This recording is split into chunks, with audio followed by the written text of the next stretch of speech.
The Book of Exodus, Chapter 1. Now these are the names of the children of Israel, which came into Egypt. Every man in his household came with Jacob: Reuben, Simeon, Levi, and Judah, Issachar, Zebulun, and Benjamin, Dan and Naphtali, Gad and Asher. And all the souls that came out of the loins of Jacob were 70 souls, for Joseph was in Egypt already. And Joseph died, and all his brethren, and all that generation. And the children of Israel were fruitful, and increased abundantly, and multiplied, and waxed exceeding mighty, and the land was filled with them. Now there arose up a new king over Egypt, which knew not Joseph. And he said unto his people, Behold, the people of the children of Israel are more and mightier than we. Come on, let us deal wisely with them, lest they multiply. And it come to pass, that when there falleth out any war, they join also unto our enemies, and fight against us, and so get them up out of the land. Therefore they did set over them taskmasters, to afflict them with their burdens. And they built for Pharaoh treasure cities, Pithom and Ramses. But the more they afflicted them, the more they multiplied and grew, and they were grieved because of the children of Israel. And the Egyptians made the children of Israel to serve with rigor, and they made their lives bitter with hard bondage, in mortar, and in brick, and in all manner of service in the field. All their service wherein they made them serve was with rigor. And the king of Egypt spake to the Hebrew midwives, of which the name of the one was Shiphrah, and the name of the other Puah. And he said, When ye do the office of a midwife to the Hebrew women, and see them upon the stools, if it be a son, then ye shall kill him. But if it be a daughter, then she shall live. But the midwives feared God, and did not as the king of Egypt commanded them, but saved the men children alive. And the king of Egypt called for the midwives, and said unto them, Why have ye done this thing, and have saved the men children alive? And the midwives said unto Pharaoh, Because the Hebrew women are not as the Egyptian women, for they are lively, and are delivered ere the midwives come in unto them. Therefore God dealt well with the midwives, and the people multiplied, and waxed very mighty. And it came to pass, because the midwives feared God, that he made them houses. And Pharaoh charged all his people, saying, Every son that is born ye shall cast into the river, and every daughter ye shall save alive.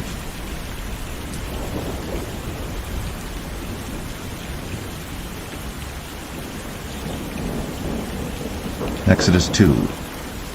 And there went a man of the house of Levi, and took to wife a daughter of Levi. And the woman conceived, and bare a son.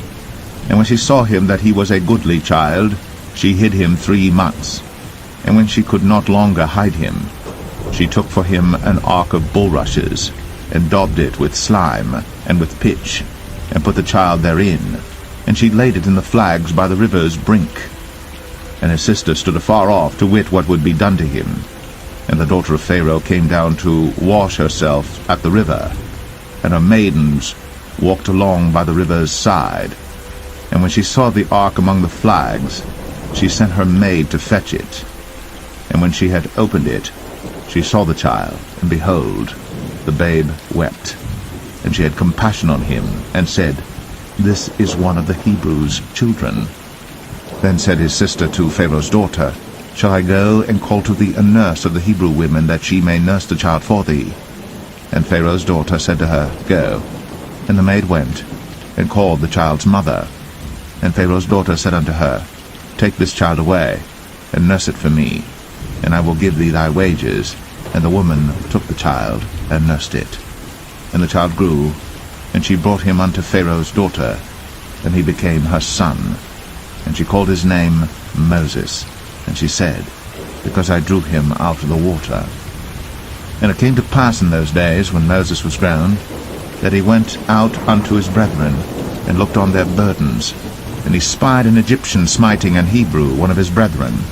And he looked this way and that way. And when he saw that there was no man, he slew the Egyptian, and hid him in the sand. And when he went out the second day, behold, 2 men of the Hebrews strove together. And he said to him that did the wrong, Wherefore smitest thou thy fellow? And he said, Who made thee a prince and a judge over us? Intendest thou to kill me, as thou killedst the Egyptian? And Moses feared, and said, Surely this thing is known. Now when Pharaoh heard this thing, he sought to slay Moses. But Moses fled from the face of Pharaoh, and dwelt in the land of Midian, and he sat down by a well.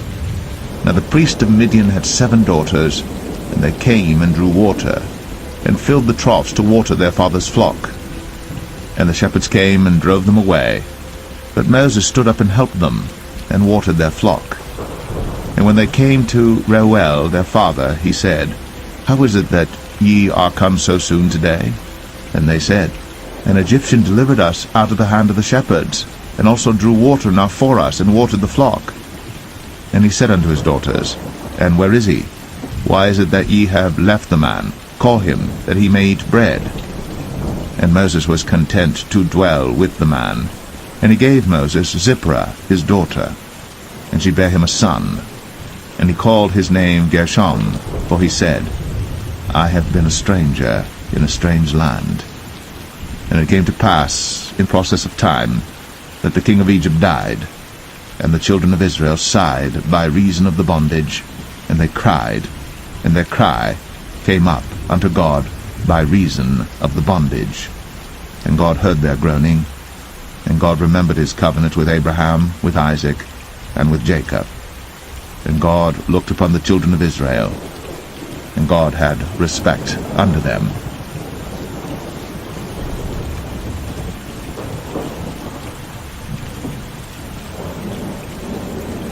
Exodus 3. Now Moses kept the flock of Jethro, his father-in-law, the priest of Midian. And he led the flock to the backside of the desert, and came to the mountain of God, even to Horeb.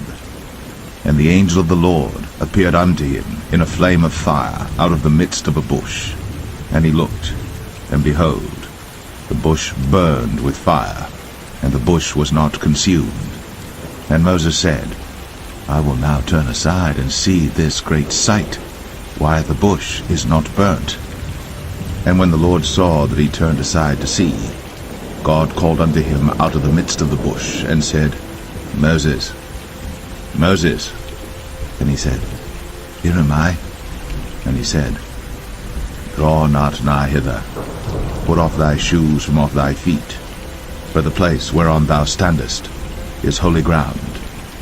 Moreover, he said, I am the God of thy father, the God of Abraham, the God of Isaac, and the God of Jacob.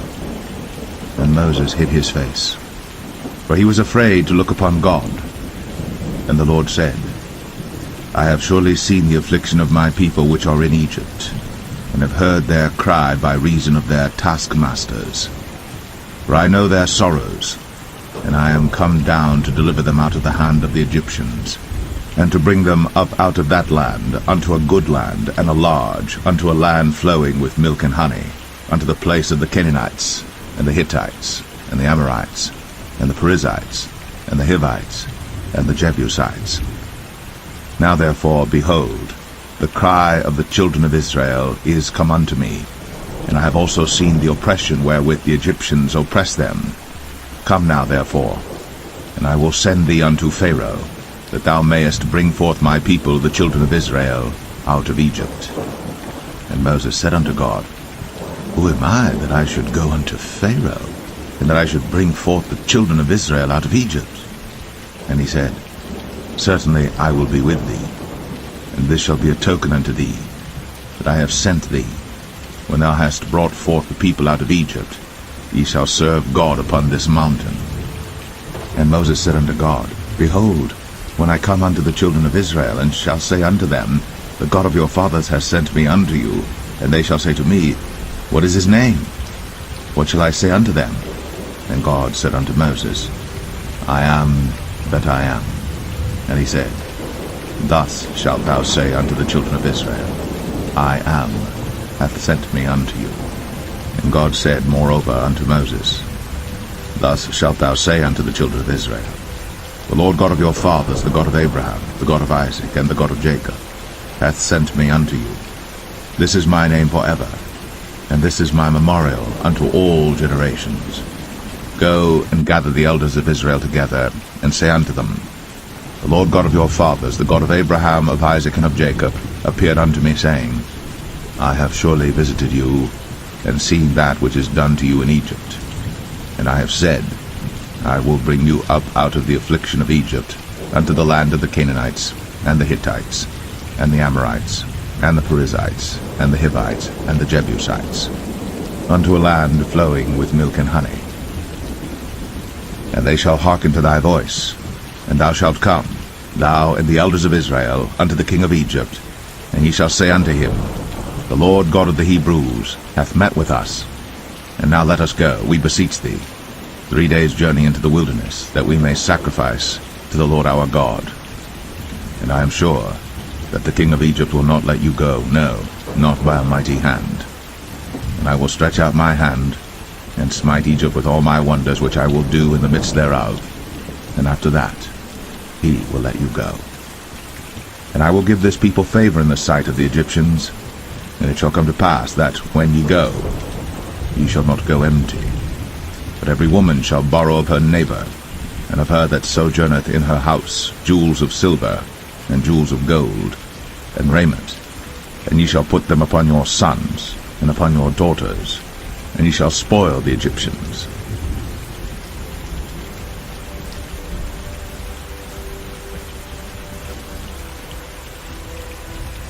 Exodus 4. And Moses answered and said, But behold, they will not believe me, nor hearken unto my voice, but they will say, The Lord hath not appeared unto thee.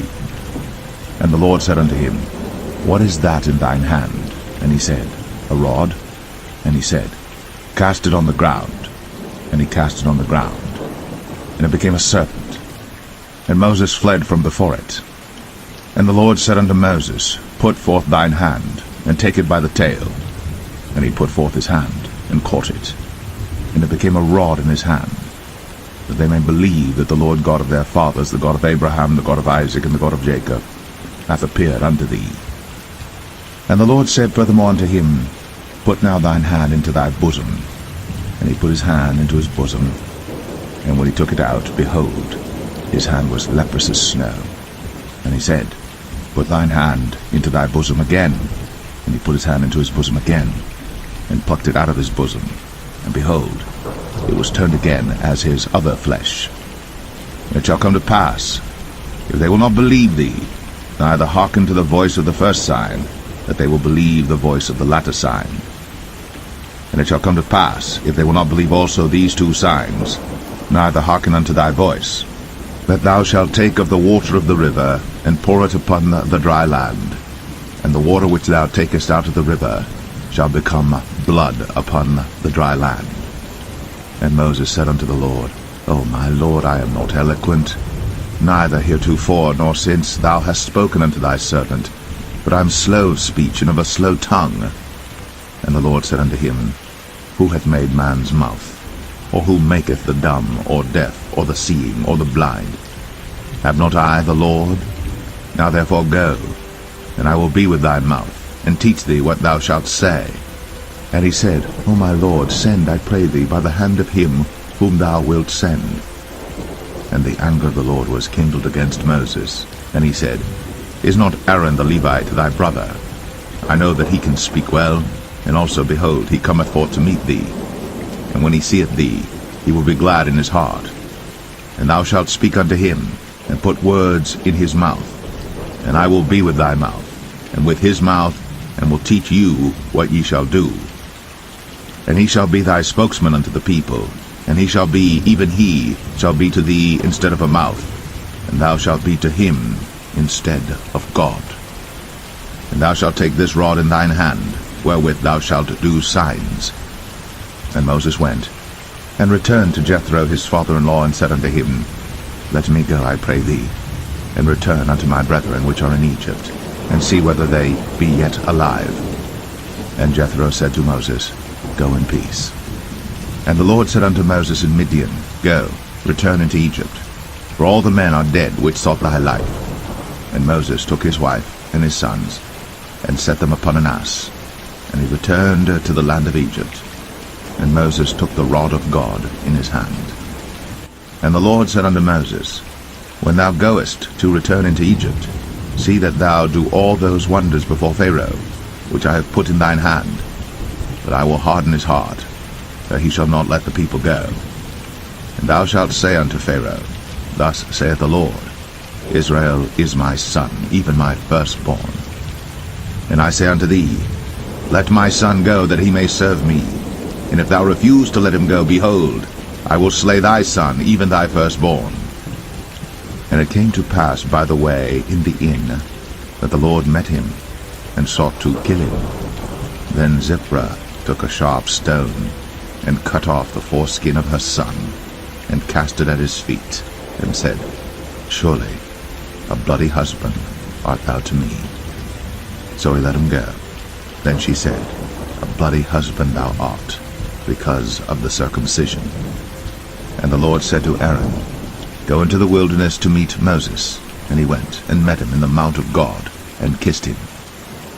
And Moses told Aaron all the words of the Lord who had sent him, and all the signs which he had commanded him. And Moses and Aaron went and gathered together all the elders of the children of Israel. And Aaron spake all the words which the Lord had spoken unto Moses, and did the signs in the sight of the people. And the people believed. And when they heard that the Lord had visited the children of Israel, and that he had looked upon their affliction, then they bowed their heads and worshipped.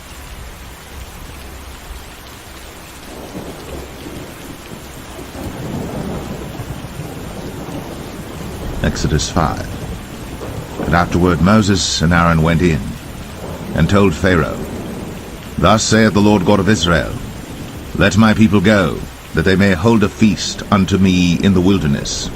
And Pharaoh said, Who is the Lord that I should obey his voice to let Israel go? I know not the Lord, neither will I let Israel go. And they said, God of the Hebrews hath met with us.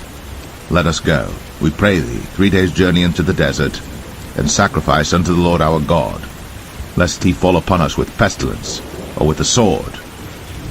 And the king of Egypt said unto them, Wherefore do ye, Moses and Aaron?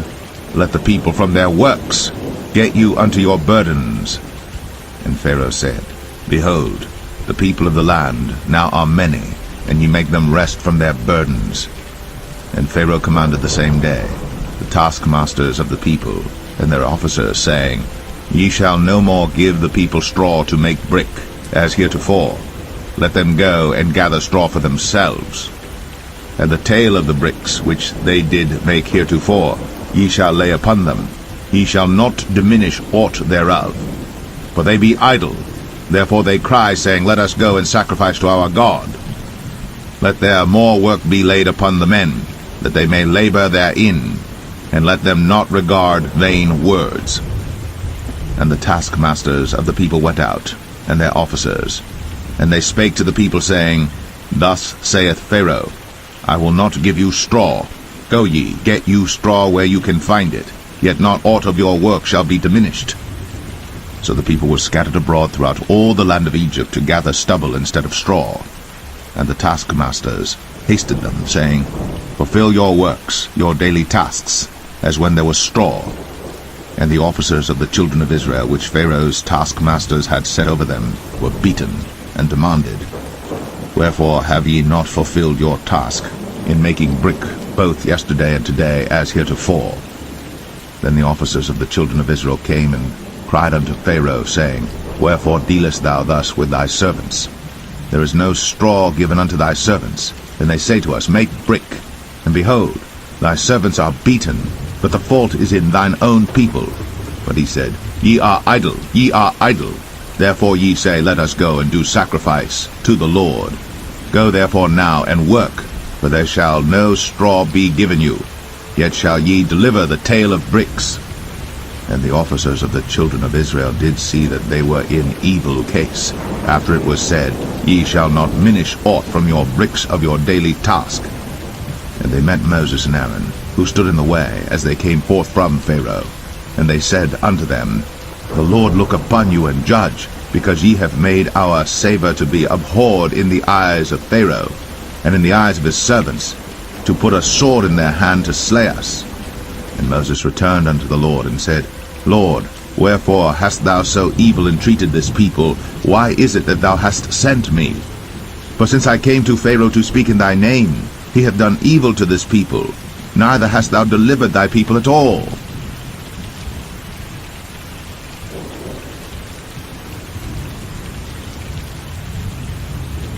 Exodus 6.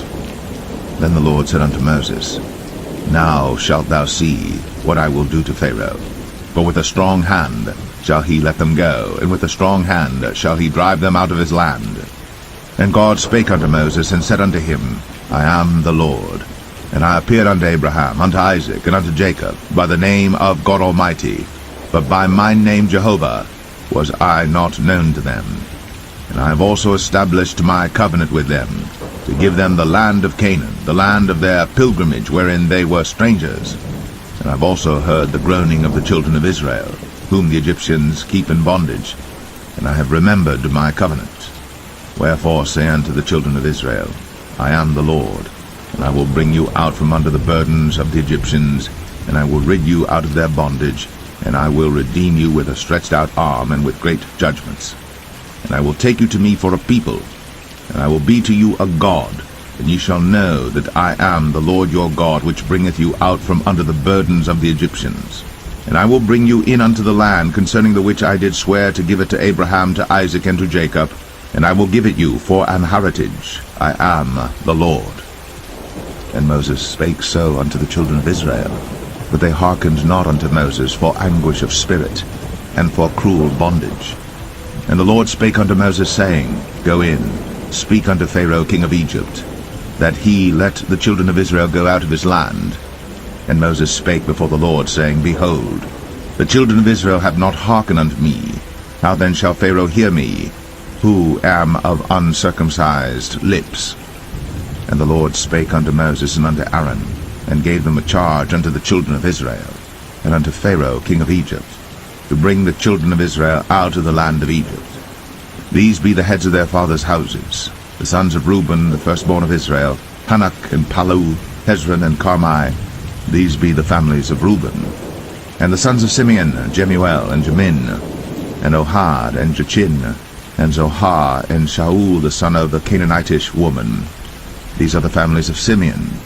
And these are the names of the sons of Levi according to their generations, Gershon and Kohath and Merari.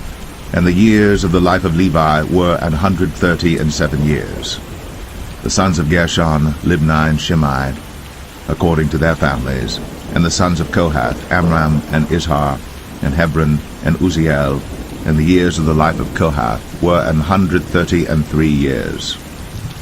And the sons of Merari, Mahalai and Mushai. These are the families of Levi according to their generations. And Amram took him Jochebed, his father's sister, to wife, and she bare him, Aaron and Moses. And the years of the life of Amram were 137 years. And the sons of Izhar, Korah and Nepheg and Zichri. And the sons of Uzziel, Mishael and Elzaphan and Zithri. And Aaron took him Elisheba, daughter of Aminadab, sister of Nahshon, to wife, and she bare him Nadab and Abihu, Eleazar and Ithamar. And the sons of Korah, Asir and Elkanah and Abiasaph. These are the families of the Korhites. And Eleazar, Aaron's son, took him one of the daughters of Putiel to wife, and she bare him Phinehas. These are the heads of the fathers of the Levites according to their families. These are that Aaron and Moses, to whom the Lord said, Bring out the children of Israel from the land of Egypt, according to their armies. These are they which spake to Pharaoh king of Egypt, to bring out the children of Israel from Egypt. These are that Moses and Aaron.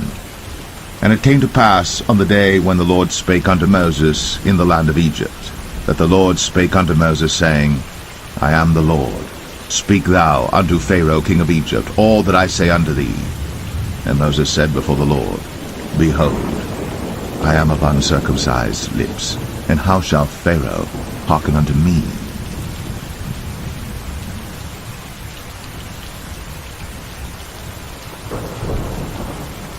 Exodus 7. And the Lord said unto Moses, See, I have made thee a god to Pharaoh, and Aaron thy brother shall be thy prophet. Thou shalt speak all that I command thee, and Aaron thy brother shall speak unto Pharaoh, that he send the children of Israel out of his land. And I will harden Pharaoh's heart, and multiply my signs and my wonders in the land of Egypt.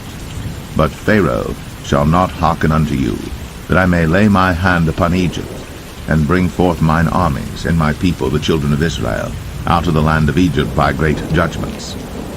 And the Egyptians shall know that I am the Lord, when I stretch forth mine hand upon Egypt, and bring out the children of Israel from among them. And Moses and Aaron did as the Lord commanded them, so did they. And Moses was 80 years old, and Aaron 83 years old, when they spake unto Pharaoh. And the Lord spake unto Moses and unto Aaron, saying, When Pharaoh shall speak unto you, saying, Show a miracle for you, then thou shalt say unto Aaron, Take thy rod, and cast it before Pharaoh, and it shall become a serpent. And Moses and Aaron went in unto Pharaoh, and they did so as the Lord had commanded. And Aaron cast down his rod before Pharaoh, and before his servants, and it became a serpent. Then Pharaoh also called the wise men and the sorcerers. Now the magicians of Egypt they also did in like manner with their enchantments. For they cast down every man his rod, and they became serpents. But Aaron's rod swallowed up their rods. And he hardened Pharaoh's heart, that he hearkened not unto them, as the Lord had said. And the Lord said unto Moses, Pharaoh's heart is hardened, he refuseth to let the people go. Get thee unto Pharaoh in the morning. Lo, he goeth out unto the water, and thou shalt stand by the river's brink against he come. And the rod which was turned to a serpent shalt thou take in thine hand. And thou shalt say unto him, The Lord God of the Hebrews hath sent me unto thee, saying, Let my people go, that they may serve me in the wilderness. And behold, hitherto thou wouldest not hear. Thus saith the Lord, In this thou shalt know that I am the Lord. Behold, I will smite with the rod that is in mine hand upon the waters which are in the river, and they shall be turned to blood. And the fish that is in the river shall die, and the river shall stink, and the Egyptians shall loathe to drink of the water of the river. And the Lord spake unto Moses, Say unto Aaron, Take thy rod, and stretch out thine hand upon the waters of Egypt, upon their streams, upon their rivers, and upon their ponds, and upon all their pools of water, that they may become blood, and that there may be blood throughout all the land of Egypt, both in vessels of wood and in vessels of stone. And Moses and Aaron did so, as the Lord commanded. And he lifted up the rod, and smote the waters that were in the river, in the sight of Pharaoh, and in the sight of his servants, and all the waters that were in the river were turned to blood. And the fish that was in the river died, and the river stank, and the Egyptians could not drink of the water of the river, and there was blood throughout all the land of Egypt. And the magicians of Egypt did so with their enchantments, and Pharaoh's heart was hardened, neither did he hearken unto them, as the Lord had said. And Pharaoh turned and went into his house, neither did he set his heart to this also. And all the Egyptians digged around about the river for water to drink, for they could not drink of the water of the river. And 7 days were fulfilled. After that the Lord had smitten the river.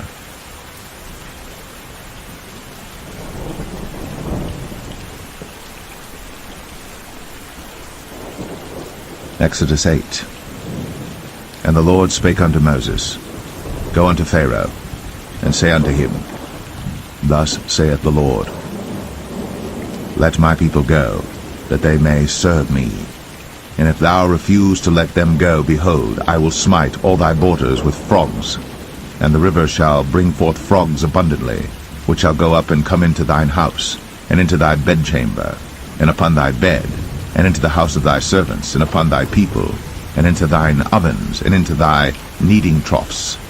And the frogs shall come up both on thee, and upon thy people, and upon all thy servants. And the Lord spake unto Moses, Say unto Aaron, Stretch forth thine hand with thy rod over the streams, over the rivers, and over the ponds, and cause frogs to come up upon the land of Egypt. And Aaron stretched out his hand over the waters of Egypt, and the frogs came up, and covered the land of Egypt. And the magicians did so with their enchantments, and brought up frogs upon the land of Egypt. Then Pharaoh called for Moses and Aaron, and said, Entreat the Lord, that he may take away the frogs from me, and from my people, and I will let the people go, that they may do sacrifice unto the Lord.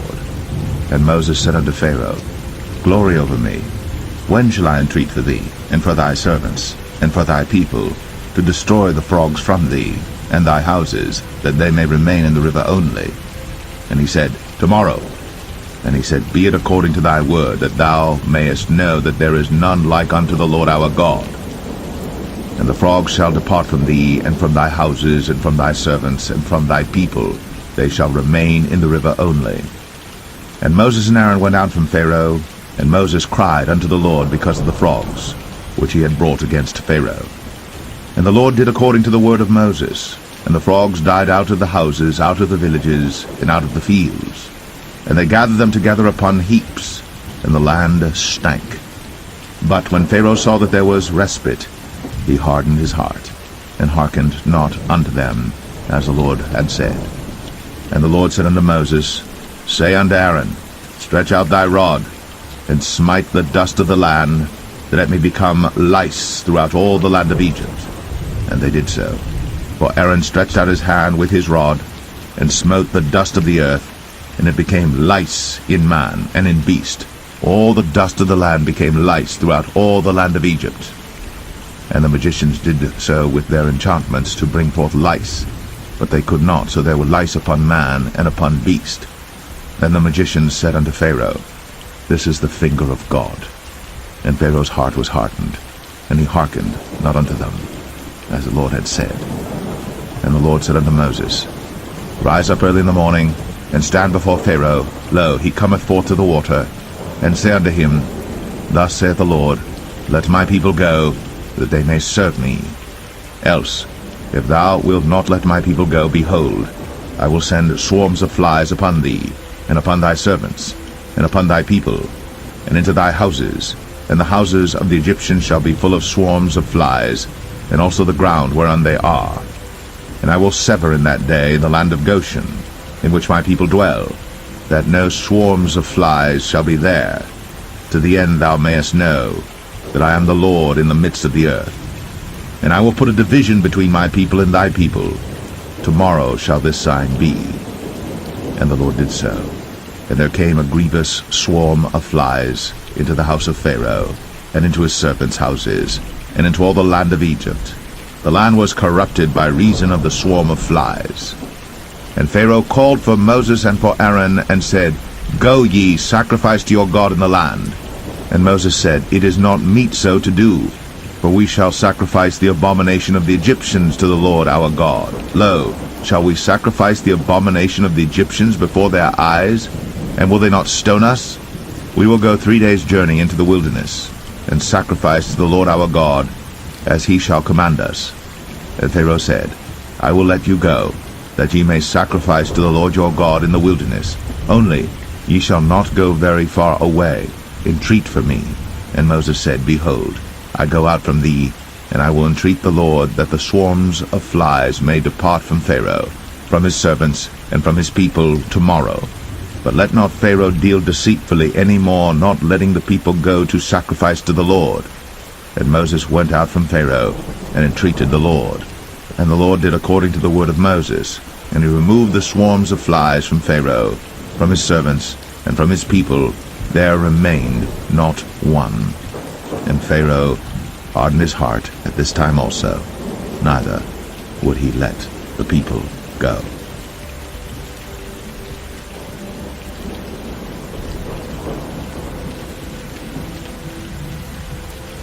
Exodus 9. Then the Lord said unto Moses, Go in unto Pharaoh, and tell him, Thus saith the Lord God of the Hebrews, Let my people go, that they may serve me. For if thou refuse to let them go, and wilt hold them still, behold, the hand of the Lord is upon thy cattle which is in the field, upon the horses, upon the asses, upon the camels, upon the oxen, and upon the sheep. There shall be a very grievous murrain. And the Lord shall sever between the cattle of Israel and the cattle of Egypt, and there shall nothing die of all that is the children's of Israel. And the Lord appointed a set time, saying, Tomorrow the Lord shall do this thing in the land. And the Lord did that thing on the morrow, and all the cattle of Egypt died, but of the cattle of the children of Israel died not one. And Pharaoh sent, and behold, there was not one of the cattle of the Israelites dead. And the heart of Pharaoh was hardened, and he did not let the people go. And the Lord said unto Moses and unto Aaron, Take to you handfuls of ashes of the furnace, and let Moses sprinkle it toward the heaven in the sight of Pharaoh. And it shall become small dust in all the land of Egypt, and shall be a boil breaking forth with blains upon man and upon beast throughout all the land of Egypt. Then they took ashes of the furnace, and stood before Pharaoh. Then Moses sprinkled it up toward heaven, and it became a boil, breaking forth with blains upon man and upon beast. And the magicians could not stand before Moses because of the boils, for the boil was upon the magicians and upon all the Egyptians. And the Lord hardened the heart of Pharaoh, and he hearkened not unto them, as the Lord had spoken unto Moses. And the Lord said unto Moses, Rise up early in the morning, and stand before Pharaoh, and say unto him, Thus saith the Lord God of the Hebrews, Let my people go, that they may serve me. For I will at this time send all my plagues upon thine heart, and upon thy servants, and upon thy people, that thou mayest know that there is none like me in all the earth. For now I will stretch out my hand, that I may smite thee and thy people with pestilence, and thou shalt be cut off from the earth. And in very deed for this cause have I raised thee up, for to show in thee my power, and that my name may be declared throughout all the earth. As yet exaltest thou thyself against my people, that thou wilt not let them go. Behold, tomorrow about this time I will cause it to rain a very grievous hail, such as hath not been in Egypt since the foundation thereof even until now. Send therefore now, and gather thy cattle, and all that thou hast in the field. For upon every man and beast which shall be found in the field, and shall not be brought home, the hail shall come down upon them, and they shall die. He that feared the word of the Lord among the servants of Pharaoh made his servants and his cattle flee into the houses. And he that regarded not the word of the Lord left his servants and his cattle in the field. And the Lord said unto Moses, Stretch forth thine hand toward heaven, that there may be hail in all the land of Egypt, upon man, and upon beast, and upon every herb of the field, throughout the land of Egypt. Then Moses stretched forth his rod toward heaven, and the Lord sent thunder and hail, and the fire ran along upon the ground, and the Lord rained hail upon the land of Egypt. So there was hail, and fire mingled with the hail, very grievous, such as there was none like it in all the land of Egypt since it became a nation. And the hail smote throughout all the land of Egypt all that was in the field, both man and beast. And the hail smote every herb of the field, and brake every tree of the field. Only in the land of Goshen, where the children of Israel were, was there no hail. And Pharaoh sent and called for Moses and Aaron, and said unto them, I have sinned at this time. The Lord is righteous, and I and my people are wicked. Entreat the Lord, for it is enough that there be no more mighty thunderings and hail, and I will let you go, and ye shall stay no longer. And Moses said unto him, As soon as I am gone out of the city, I will spread abroad my hands unto the Lord, and the thunder shall cease, neither shall there be any more hail, that thou mayest know how that the earth is the Lord's. But as for thee and thy servants, I know that ye will not yet fear the Lord God. And the flax and the barley was smitten, for the barley was in the ear, and the flax was bold. But the wheat and the rye were not smitten, for they were not grown up. And Moses went out of the city from Pharaoh, and spread abroad his hands unto the Lord, and the thunders and hail ceased, and the rain was not poured upon the earth. And when Pharaoh saw that the rain and the hail and the thunders were ceased, he sinned yet more, and hardened his heart, he and his servants.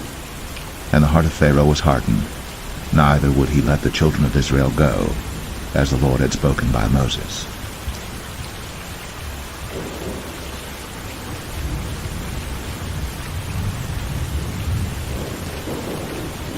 Exodus 10. And the Lord said unto Moses, Go in unto Pharaoh, for I have hardened his heart, and the heart of his servants, that I might show these my signs before him, and that thou mayest tell in the ears of thy son, and of thy son's son, what things I have wrought in Egypt, and my signs which I have done among them, that ye may know how that I am the Lord. And Moses and Aaron came in unto Pharaoh, and said unto him, Thus saith the Lord God of the Hebrews, How long wilt thou refuse to humble thyself before me?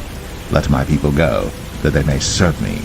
Else, if thou refuse to let my people go, behold, tomorrow will I bring the locusts into thy coast, and they shall cover the face of the earth, that one cannot be able to see the earth. And they shall eat the residue of that which is escaped, which remaineth unto you from the hail, and shall eat every tree which groweth for you out of the field.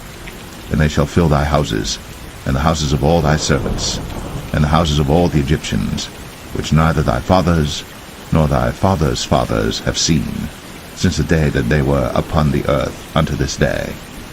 And he turned himself, and went out from Pharaoh.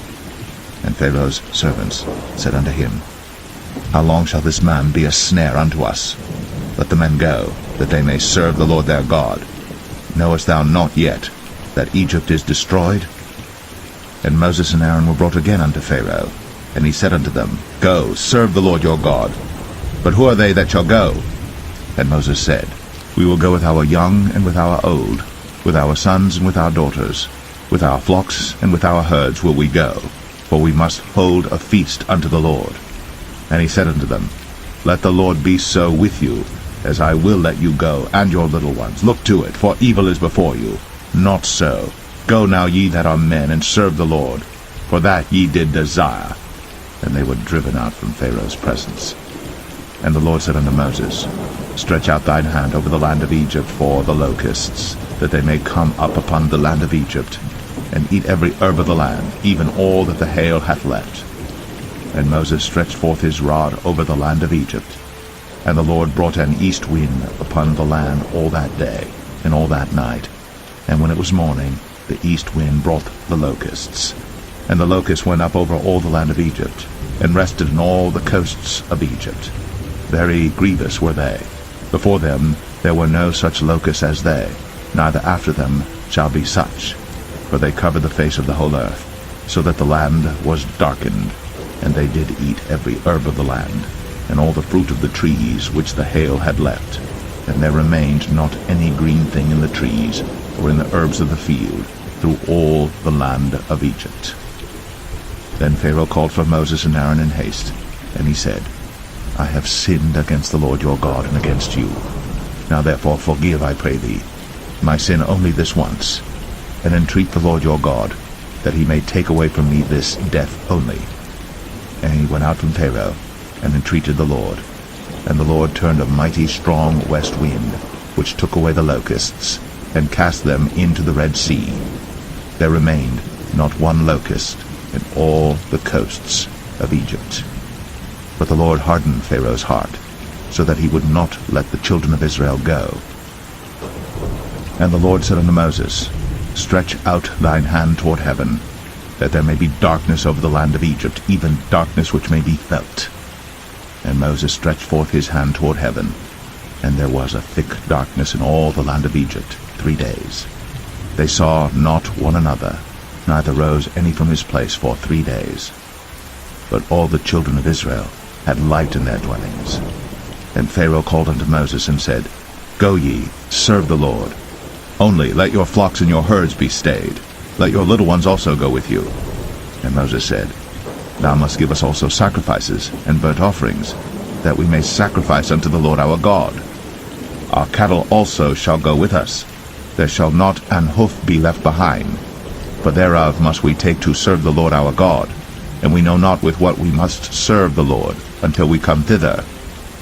But the Lord hardened Pharaoh's heart, and he would not let them go. And Pharaoh said unto him, Get thee from me, take heed to thyself, see my face no more, for in that day thou seest my face, thou shalt die.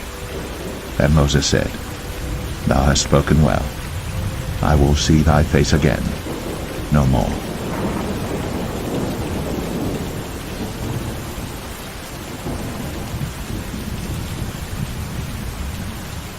Exodus 11. And the Lord said unto Moses, Yet will I bring one plague more upon Pharaoh and upon Egypt. Afterwards he will let you go hence. When he shall let you go, he shall surely thrust you out hence altogether. Speak now in the ears of the people, and let every man borrow of his neighbor, and every woman of her neighbor, jewels of silver and jewels of gold. And the Lord gave the people favor in the sight of the Egyptians. Moreover, the man Moses was very great in the land of Egypt, in the sight of Pharaoh's servants, and in the sight of the people. And Moses said, Thus saith the Lord, About midnight will I go out into the midst of Egypt, and all the firstborn in the land of Egypt shall die, from the firstborn of Pharaoh that sitteth upon his throne, even unto the firstborn of the maidservant that is behind the mill, and all the firstborn of beasts. And there shall be a great cry throughout all the land of Egypt, such as there was none like it, nor shall be like it any more. But against any of the children of Israel shall not a dog move his tongue, against man or beast, that ye may know how that the Lord doth put a difference between the Egyptians and Israel. And all these thy servants shall come down unto me, and bow down themselves unto me, saying, Get thee out, and all the people that follow thee. And after that I will go out. And he went out from Pharaoh in a great anger. And the Lord said unto Moses, Pharaoh shall not hearken unto you, that my wonders may be multiplied in the land of Egypt. And Moses and Aaron did all these wonders before Pharaoh. And the Lord hardened Pharaoh's heart, so that he would not let the children of Israel go out of his land.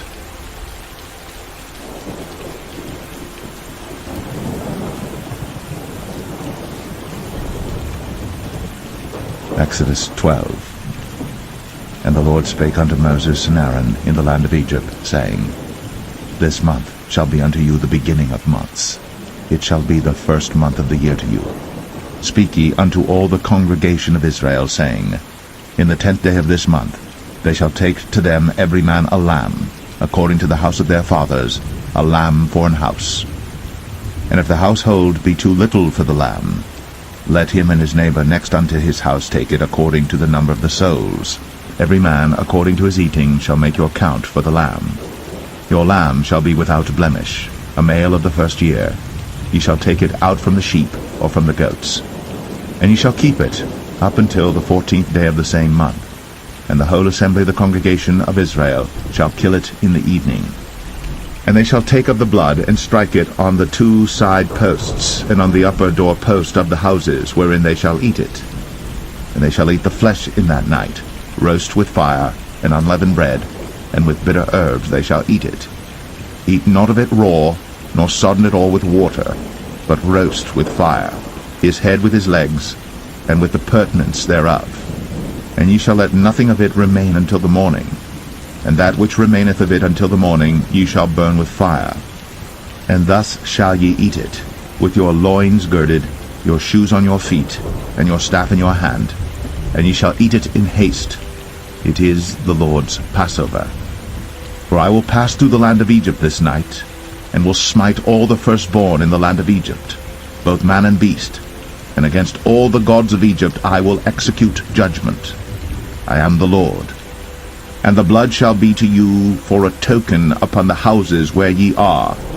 And when I see the blood, I will pass over you, and the plague shall not be upon you to destroy you, when I smite the land of Egypt. And this day shall be unto you for a memorial, and ye shall keep it a feast to the Lord throughout your generations. Ye shall keep it a feast by an ordinance forever. 7 days shall ye eat unleavened bread. Even the first day ye shall put away leaven out of your houses. For whosoever eateth leavened bread from the first day until the 7th day, that soul shall be cut off from Israel. And in the first day there shall be an holy convocation, and in the 7th day there shall be an holy convocation to you. No manner of work shall be done in them, save that which every man must eat, that only may be done of you. And ye shall observe the feast of unleavened bread. For in this selfsame day have I brought your armies out of the land of Egypt. Therefore shall ye observe this day in your generations by an ordinance forever. In the 1st month, on the 14th day of the month at even, Ye shall eat unleavened bread, until the 21st day of the month at even. 7 days shall there be no leaven found in your houses. For whosoever eateth that which is leavened, even that soul shall be cut off from the congregation of Israel, whether he be a stranger or born in the land. Ye shall eat nothing leavened. In all your habitations shall ye eat unleavened bread. Then Moses called for all the elders of Israel, and said unto them, Draw out, and take you a lamb according to your families, and kill the Passover. And ye shall take a bunch of hyssop, and dip it in the blood that is in the basin, and strike the lintel and the 2 side posts with the blood that is in the basin, and none of you shall go out at the door of his house until the morning. For the Lord will pass through to smite the Egyptians. And when he seeth the blood upon the lintel, and on the 2 side posts, the Lord will pass over the door, and will not suffer the destroyer to come in unto your houses to smite you. And ye shall observe this thing for an ordinance to thee, and to thy sons, for ever. And it shall come to pass, when ye be come to the land which the Lord will give you, according as he hath promised, that ye shall keep this service. And it shall come to pass, when your children shall say unto you, What mean ye by this service? That ye shall say, It is the sacrifice of the Lord's Passover, who passed over the houses of the children of Israel in Egypt, when he smote the Egyptians, and delivered our houses. And the people bowed the head, and worshipped. And the children of Israel went away, and did, as the Lord had commanded Moses and Aaron, so did they. And it came to pass that at midnight the Lord smote all the firstborn in the land of Egypt, from the firstborn of Pharaoh that sat on his throne unto the firstborn of the captive that was in the dungeon, and all the firstborn of cattle. And Pharaoh rose up in the night, he and all his servants and all the Egyptians. And there was a great cry in Egypt, for there was not a house where there was not one dead. And he called for Moses and Aaron by night, and said, Rise up, and get you forth from among my people, both ye and the children of Israel, and go, serve the Lord, as ye have said. Also take your flocks and your herds, as ye have said, and be gone, and bless me also. And the Egyptians were urgent upon the people, that they might send them out of the land in haste. For they said, We be all dead men. And the people took their dough before it was leavened, their kneading troughs being bound up in their clothes upon their shoulders. And the children of Israel did according to the word of Moses. And they borrowed of the Egyptians jewels of silver, and jewels of gold and raiment. And the Lord gave the people favor in the sight of the Egyptians, so that they lent unto them such things as they required, and they spoiled the Egyptians. And the children of Israel journeyed from Ramses to Succoth, about 600,000 on foot, that were men, beside children. And a mixed multitude went up also with them, and flocks and herds, even very much cattle. And they baked unleavened cakes of the dough which they brought forth out of Egypt, for it was not leavened, because they were thrust out of Egypt, and could not tarry, neither had they prepared for themselves any victual.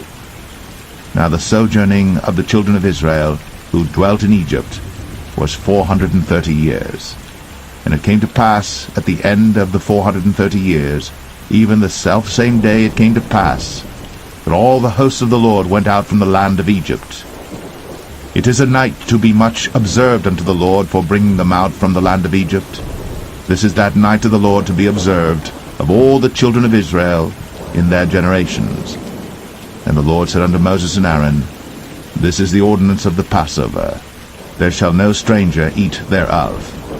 But every man's servant that is bought for money, when thou hast circumcised him, then shall he eat thereof. A foreigner and an hired servant shall not eat thereof. In one house shall it be eaten.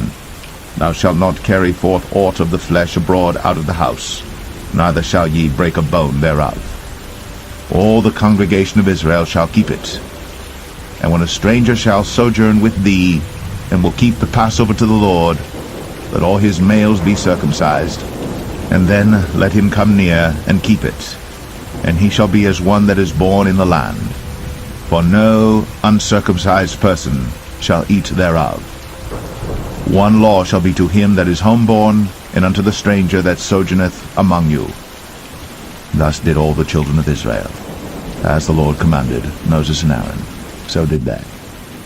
And it came to pass the selfsame day, that the Lord did bring the children of Israel out of the land of Egypt by their armies.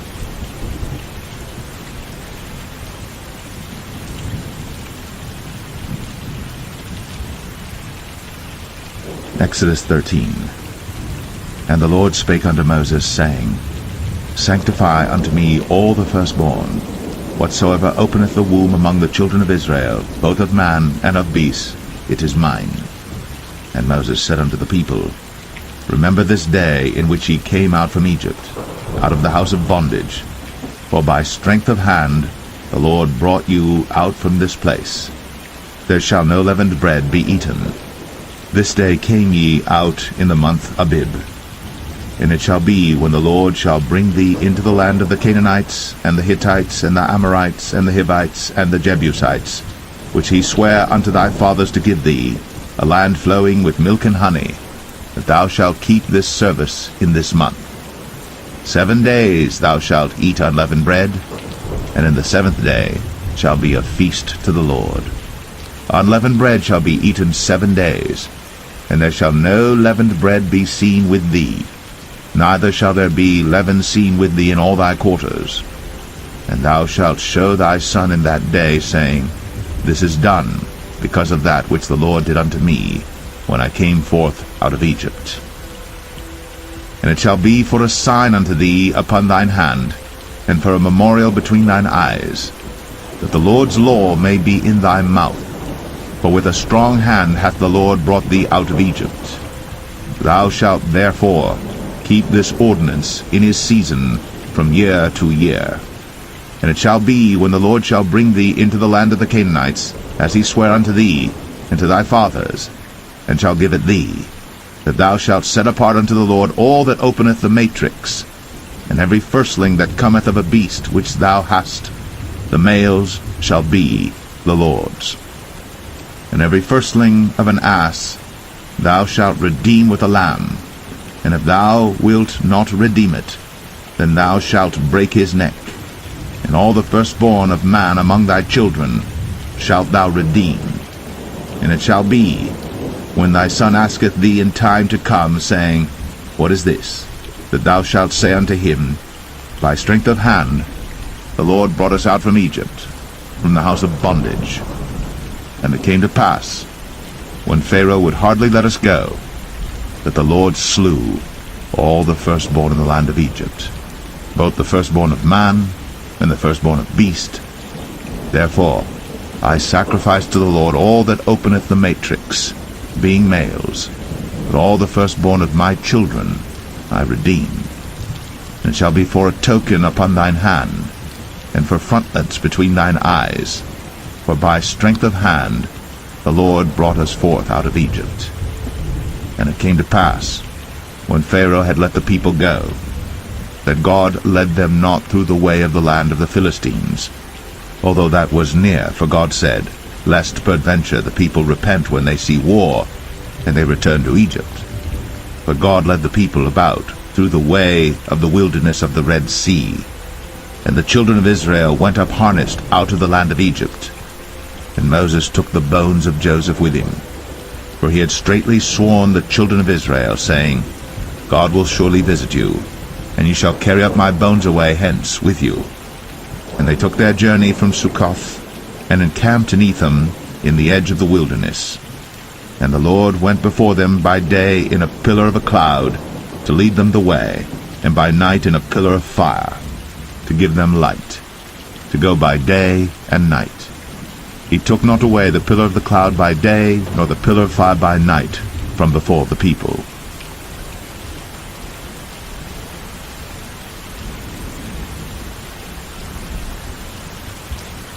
Exodus 14. And the Lord spake unto Moses, saying, Speak unto the children of Israel, that they turn and encamp before Pi-hahiroth, between Migdal and the sea, over against Baal-zephon. Before it shall ye encamp by the sea. For Pharaoh will say of the children of Israel, They are entangled in the land. The wilderness hath shut them in. And I will harden Pharaoh's heart, that he shall follow after them. And I will be honored upon Pharaoh, and upon all his host, that the Egyptians may know that I am the Lord. And they did so. And it was told the king of Egypt that the people fled, and the heart of Pharaoh and of his servants was turned against the people, and they said, Why have we done this, that we have let Israel go from serving us? And he made ready his chariot, and took his people with him. And he took 600 chosen chariots, and all the chariots of Egypt, and captains over every one of them. And the Lord hardened the heart of Pharaoh king of Egypt, and he pursued after the children of Israel. And the children of Israel went out with an high hand. But the Egyptians pursued after them all the horses and chariots of Pharaoh, and his horsemen and his army, and overtook them encamping by the sea, beside Pi-hahiroth, before Baal-zebon. And when Pharaoh drew nigh, the children of Israel lifted up their eyes, and behold, the Egyptians marched after them, and they were sore afraid. And the children of Israel cried out unto the Lord. And they said unto Moses, Because there were no graves in Egypt, hast thou taken us away to die in the wilderness? Wherefore hast thou dealt thus with us, to carry us forth out of Egypt? Is not this the word that we did tell thee in Egypt, saying, Let us alone, that we may serve the Egyptians? For it had been better for us to serve the Egyptians, than that we should die in the wilderness.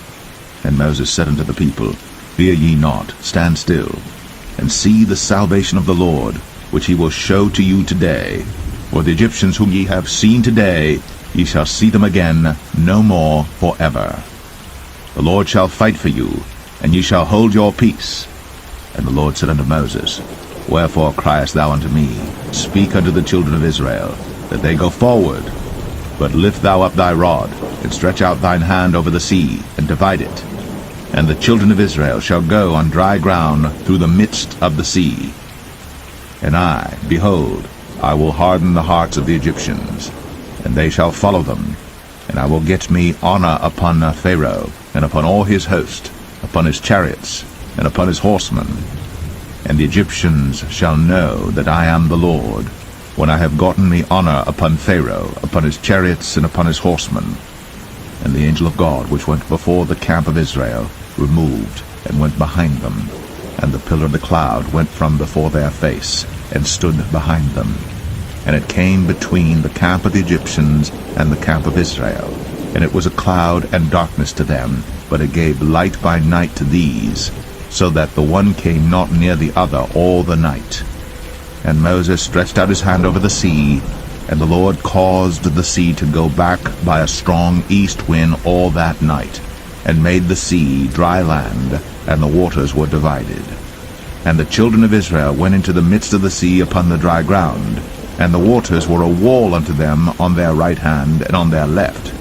And the Egyptians pursued, and went in after them to the midst of the sea, even all Pharaoh's horses, his chariots, and his horsemen.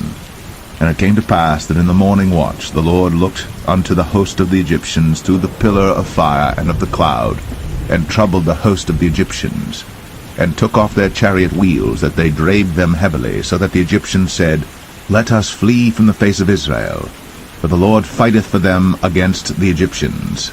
And the Lord said unto Moses, Stretch out thine hand over the sea, that the waters may come again upon the Egyptians, upon their chariots, and upon their horsemen.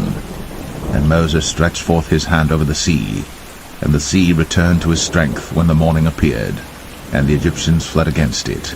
And the Lord overthrew the Egyptians in the midst of the sea. And the waters returned and covered the chariots, and the horsemen, and all the host of Pharaoh that came into the sea after them. There remained not so much as one of them. But the children of Israel walked upon dry land in the midst of the sea, and the waters were a wall unto them on their right hand and on their left. Thus the Lord saved Israel that day out of the hand of the Egyptians, and Israel saw the Egyptians dead upon the seashore. And Israel saw that great work which the Lord did upon the Egyptians, and the people feared the Lord, and believed the Lord and his servant Moses.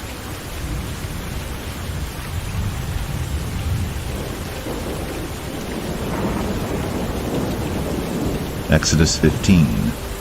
Then sang Moses and the children of Israel this song unto the Lord, and spake, saying, I will sing unto the Lord, for he hath triumphed gloriously. The horse and his rider hath he thrown into the sea. The Lord is my strength and song, and he is become my salvation. He is my God, and I will prepare him an habitation, my father's God, and I will exalt him. The Lord is a man of war, the Lord is his name. Pharaoh's chariots and his host hath he cast into the sea. His chosen captains also are drowned in the Red Sea. The depths have covered them, they sank into the bottom as a stone. Thy right hand, O Lord, is become glorious in power. Thy right hand, O Lord, hath dashed in pieces the enemy. And in the greatness of thine excellency thou hast overthrown them that rose up against thee. Thou sentest forth thy wrath, which consumed them as stubble. And with the blast of thy nostrils the waters were gathered together. The floods stood upright as an heap, and the depths were congealed in the heart of the sea. The enemy said, I will pursue, I will overtake, I will divide the spoil. My lust shall be satisfied upon them. I will draw my sword, my hand shall destroy them. Thou didst blow with thy wind, the sea covered them. They sank as lead in the mighty waters. Who is like unto thee, O Lord, among the gods? Who is like thee, glorious in holiness, fearful in praises, doing wonders? Thou stretchest out thy right hand, the earth swallowed them. Thou in thy mercy hast led forth the people which thou hast redeemed. Thou hast guided them in thy strength unto thy holy habitation. The people shall hear and be afraid. Sorrow shall take hold on the inhabitants of Palestina. Then the dukes of Edom shall be amazed. The mighty men of Moab, trembling, shall take hold upon them. All the inhabitants of Canaan shall melt away. Fear and dread shall fall upon them. By the greatness of thine arm they shall be as still as a stone, till thy people pass over, O Lord, till the people pass over, which thou hast purchased. Thou shalt bring them in, and plant them in the mountain of thine inheritance, in the place, O Lord, which thou hast made for thee to dwell in the sanctuary, O Lord, which thy hands have established. The Lord shall reign for ever and ever. For the horse of Pharaoh went in with his chariots and with his horsemen into the sea, and the Lord brought again the waters of the sea upon them. But the children of Israel went on dry land in the midst of the sea. And Miriam the prophetess, the sister of Aaron, took a timbrel in her hand, and all the women went out after her with timbrels and with dances. And Miriam answered them, Sing ye to the Lord, for he hath triumphed gloriously. The horse and his rider hath he thrown into the sea. So Moses brought Israel from the Red Sea, and they went out into the wilderness of Shur. And they went 3 days in the wilderness, and found no water. And when they came to Marah, they could not drink of the waters of Marah, for they were bitter. Therefore the name of it was called Marah. And the people murmured against Moses, saying, What shall we drink? And he cried unto the Lord, and the Lord showed him a tree, which when he had cast into the waters were made sweet. There he made for them a statute and an ordinance, and there he proved to them, and said, If thou wilt diligently hearken to the voice of the Lord thy God, and wilt do that which is right in his sight, and wilt give ear to his commandments, and keep all his statutes, I will put none of these diseases upon thee, which I have brought upon the Egyptians, for I am the Lord that healeth thee. And they came to Elim, where were 12 wells of water, and 70 palm trees, and they encamped there by the waters.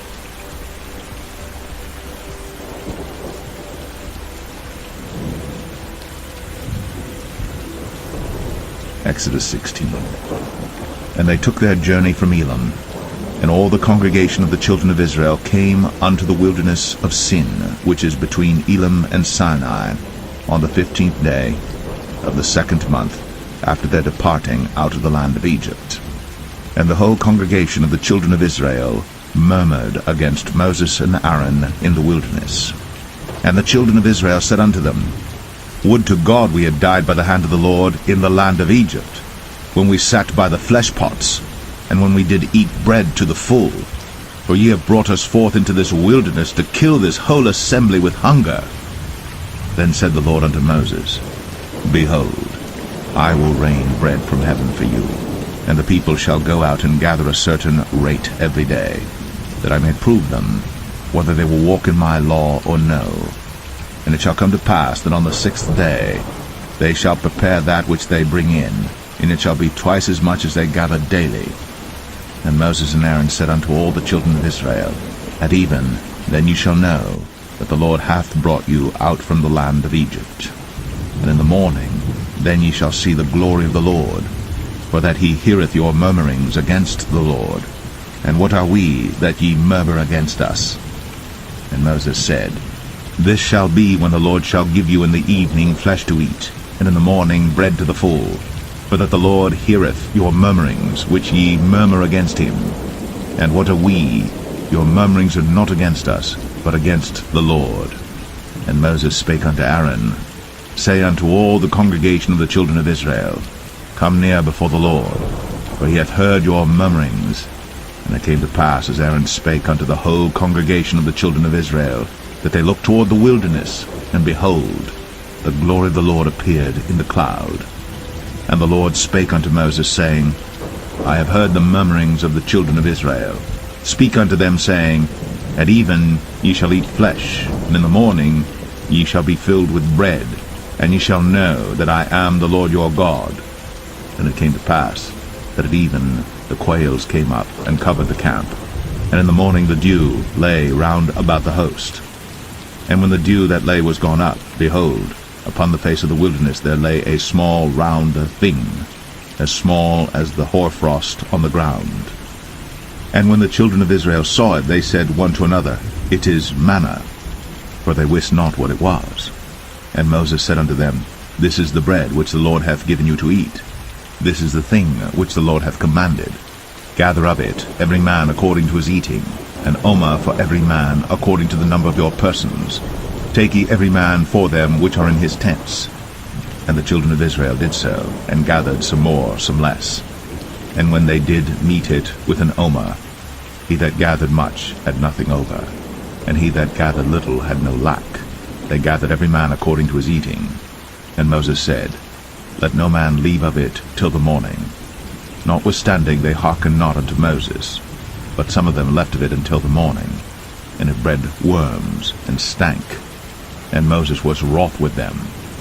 And they gathered it every morning, every man according to his eating. And when the sun waxed hot, it melted. And it came to pass, that on the 6th day they gathered twice as much bread, 2 omers for one man. And all the rulers of the congregation came and told Moses. And he said unto them, This is that which the Lord hath said. Tomorrow is the rest of the holy Sabbath unto the Lord.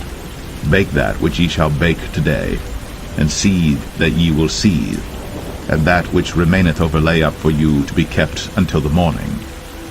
And they laid it up till the morning, as Moses bade, and it did not stink, neither was there any worm therein. And Moses said, Eat that today, for today is a Sabbath unto the Lord. Today ye shall not find it in the field. 6 days ye shall gather it, but on the 7th day, which is the Sabbath, in it there shall be none. And it came to pass that there went out some of the people on the 7th day for to gather, and they found none. And the Lord said unto Moses, How long refuse ye to keep my commandments and my laws?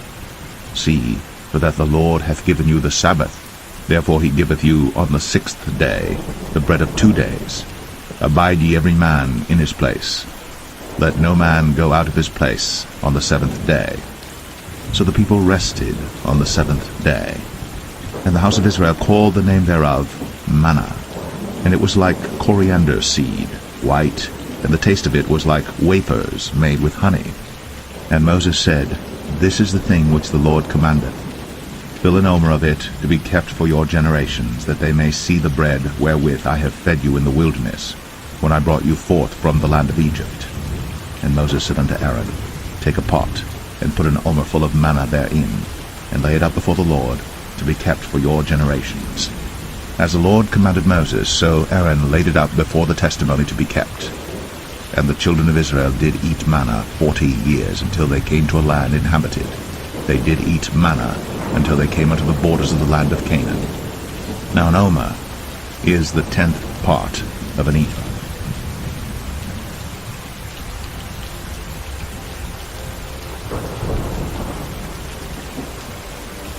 Exodus 17. And all the congregation of the children of Israel journeyed from the wilderness of Sin after their journeys, according to the commandment of the Lord, and pitched in Rephidim. And there was no water for the people to drink. Wherefore the people did chide with Moses, and said, Give us water that we may drink. And Moses said unto them, Why chide ye with me? Wherefore do ye tempt the Lord? And the people thirsted there for water. And the people murmured against Moses, and said, Wherefore is this that thou hast brought us up out of Egypt, to kill us, and our children, and our cattle with thirst? And Moses cried unto the Lord, saying, What shall I do unto this people? They be almost ready to stone me. And the Lord said unto Moses, Go on before the people, and take with thee of the elders of Israel, and thy rod wherewith thou smotest the river, take in thine hand, and go. Behold, I will stand before thee there upon the rock in Horeb, and thou shalt smite the rock. And there shall come water out of it, that the people may drink. And Moses did so in the sight of the elders of Israel. And he called the name of the place Massah and Meribah, because of the chiding of the children of Israel, and because they tempted the Lord, saying, Is the Lord among us or not? Then came Amalek and fought with Israel in Rephidim. And Moses said unto Joshua, Choose us out men, and go out, fight with Amalek. Tomorrow I will stand on the top of the hill with the rod of God in mine hand. So Joshua did as Moses had said to him, and fought with Amalek. And Moses, Aaron, and Hur went up to the top of the hill. And it came to pass, when Moses held up his hand, that Israel prevailed. And when he let down his hand, Amalek prevailed. But Moses' hands were heavy, and they took a stone and put it under him, and he sat thereon. And Aaron and Hur stayed up his hands, the one on the one side, and the other on the other side. And his hands were steady until the going down of the sun. And Joshua discomfited Amalek and his people with the edge of the sword. And the Lord said unto Moses, Write this for a memorial in a book, and rehearse it in the ears of Joshua. For I will utterly put out the remembrance of Amalek from under heaven. And Moses built an altar, and called the name of it Jehovah Nissi. For he said, Because the Lord has sworn that the Lord will have war with Amalek from generation to generation.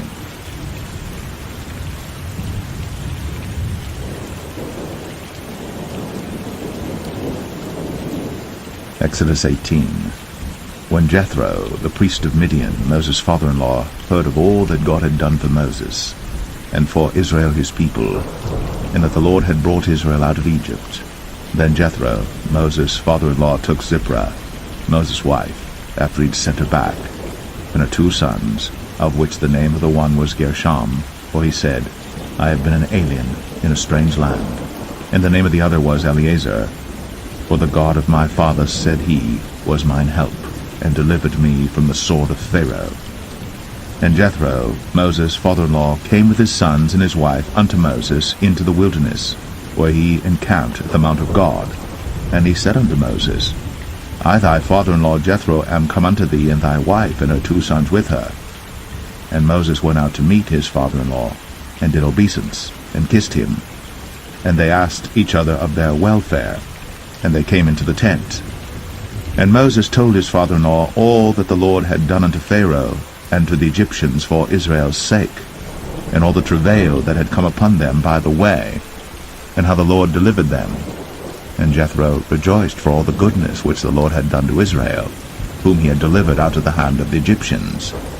And Jethro said, Blessed be the Lord, who hath delivered you out of the hand of the Egyptians, and out of the hand of Pharaoh, who hath delivered the people from under the hand of the Egyptians.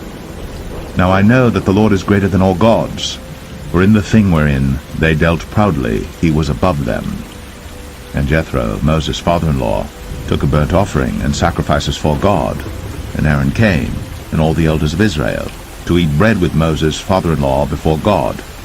And it came to pass on the morrow that Moses sat to judge the people, and the people stood by Moses from the morning unto the evening. And when Moses' father-in-law saw all that he did to the people, he said, What is this thing that thou doest to the people? Why sittest thou thyself alone, and all the people stand by thee from morning unto even? And Moses said unto his father-in-law, Because the people come unto me to inquire of God. When they have a matter they come unto me, and I judge between one and another, and I do make them know the statutes of God and his laws. And Moses' father-in-law said unto him, The thing that thou doest is not good. Thou wilt surely wear away both thou and this people that is with thee. For this thing is too heavy for thee. Thou art not able to perform it thyself alone. Hearken now unto my voice. I will give thee counsel, and God shall be with thee. Be thou for the people too Godward, that thou mayest bring the causes unto God. And thou shalt teach them ordinances and laws, and shalt show them the way wherein they must walk, and the work that they must do. Moreover, thou shalt provide out of all the people able men, such as fear God, men of truth, hating covetousness, and place such over them to be rulers of thousands, and rulers of hundreds, rulers of 50s, and rulers of 10s. And let them judge the people at all seasons. And it shall be, that every great matter they shall bring unto thee, but every small matter they shall judge. So shall it be easier for thyself, and they shall bear the burden with thee. If thou shalt do this thing, and God command thee so, then thou shalt be able to endure, and all this people shall also go to their place in peace. So Moses hearkened to the voice of his father-in-law, and did all that he had said. And Moses chose able men out of all Israel, and made them heads over the people, rulers of thousands, rulers of hundreds, rulers of 50s, and rulers of 10s. And they judged the people at all seasons. The hard causes they brought unto Moses, but every small matter they judged themselves. And Moses let his father-in-law depart, and he went his way into his own land.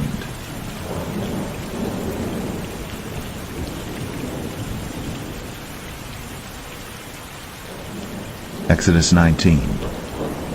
In the 3rd month, when the children of Israel were gone forth out of the land of Egypt, the same day came they into the wilderness of Sinai, but they were departed from Rephidim, and were come to the desert of Sinai, and had pitched in the wilderness, and there Israel camped before the mount. And Moses went up unto God, and the Lord called unto him out of the mountain, saying, Thus shalt thou say to the house of Jacob, and tell the children of Israel, Ye have seen what I did unto the Egyptians, and how I bare you on eagle's wings, and brought you unto myself. Now therefore, if ye will obey my voice indeed, and keep my covenant, then ye shall be a peculiar treasure unto me above all people. For all the earth is mine, and ye shall be unto me a kingdom of priests, and an holy nation. These are the words which thou shalt speak unto the children of Israel. And Moses came and called for the elders of the people, and laid before their faces all these words which the Lord commanded him. And all the people answered together and said, All that the Lord hath spoken we will do. And Moses returned the words of the people unto the Lord. And the Lord said unto Moses, Lo, I come unto thee in the thick cloud, that the people may hear when I speak with thee, and believe thee forever. And Moses told the words of the people unto the Lord. And the Lord said unto Moses, Go unto the people, and sanctify them today and tomorrow, and let them wash their clothes, and be ready against the 3rd day. For the 3rd day the Lord will come down in the sight of all the people upon Mount Sinai. And thou shalt set bounds unto the people round about, saying, Take heed to yourselves, that ye go not up into the mount, or touch the border of it. Whosoever toucheth the mount shall be surely put to death. There shall not an hand touch it, but he shall surely be stoned, or shot through, whether it be beast or man. It shall not live. When the trumpet soundeth long, they shall come up to the mount. And Moses went down from the mount unto the people, and sanctified the people, and they washed their clothes. And he said unto the people, Be ready against the 3rd day, come not at your wives. And it came to pass on the 3rd day in the morning, that there were thunders and lightnings, and a thick cloud upon the mount, and the voice of the trumpet exceeding loud, so that all the people that was in the camp trembled. And Moses brought forth the people out of the camp to meet with God. And they stood at the nether part of the mount. and Mount Sinai was altogether on a smoke, because the Lord descended upon it in fire, and the smoke thereof ascended as the smoke of a furnace, and the whole mount quaked greatly. And when the voice of the trumpet sounded long, and waxed louder and louder, Moses spake, and God answered him by a voice. And the Lord came down upon Mount Sinai, on the top of the mount, and the Lord called Moses up to the top of the mount, and Moses went up. And the Lord said unto Moses, Go down, charge the people, lest they break through unto the Lord to gaze, and many of them perish. And let the priests also which come near to the Lord sanctify themselves, lest the Lord break forth upon them. And Moses said unto the Lord, The people cannot come up to Mount Sinai, for thou chargest us, saying, Set bounds about the mount, and sanctify it. And the Lord said unto him, Away, get thee down, and thou shalt come up, thou and Aaron with thee. But let not the priests and the people break through to come up unto the Lord, lest he break forth upon them.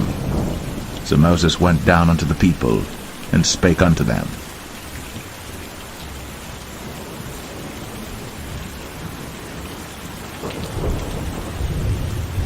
Exodus 20. And God spake all these words, saying, I am the Lord thy God, which have brought thee out of the land of Egypt, out of the house of bondage. Thou shalt have no other gods before me. Thou shalt not make unto thee any graven image, or any likeness of any thing that is in heaven above, or that is in the earth beneath, or that is in the water under the earth. Thou shalt not bow down thyself to them, nor serve them. For I, the Lord thy God, am a jealous God, visiting the iniquity of the fathers upon the children unto the third and fourth generation of them that hate me, and showing mercy unto thousands of them that love me, and keep my commandments. Thou shalt not take the name of the Lord thy God in vain, for the Lord will not hold him guiltless that taketh his name in vain. Remember the Sabbath day, to keep it holy. 6 days shalt thou labor, and do all thy work.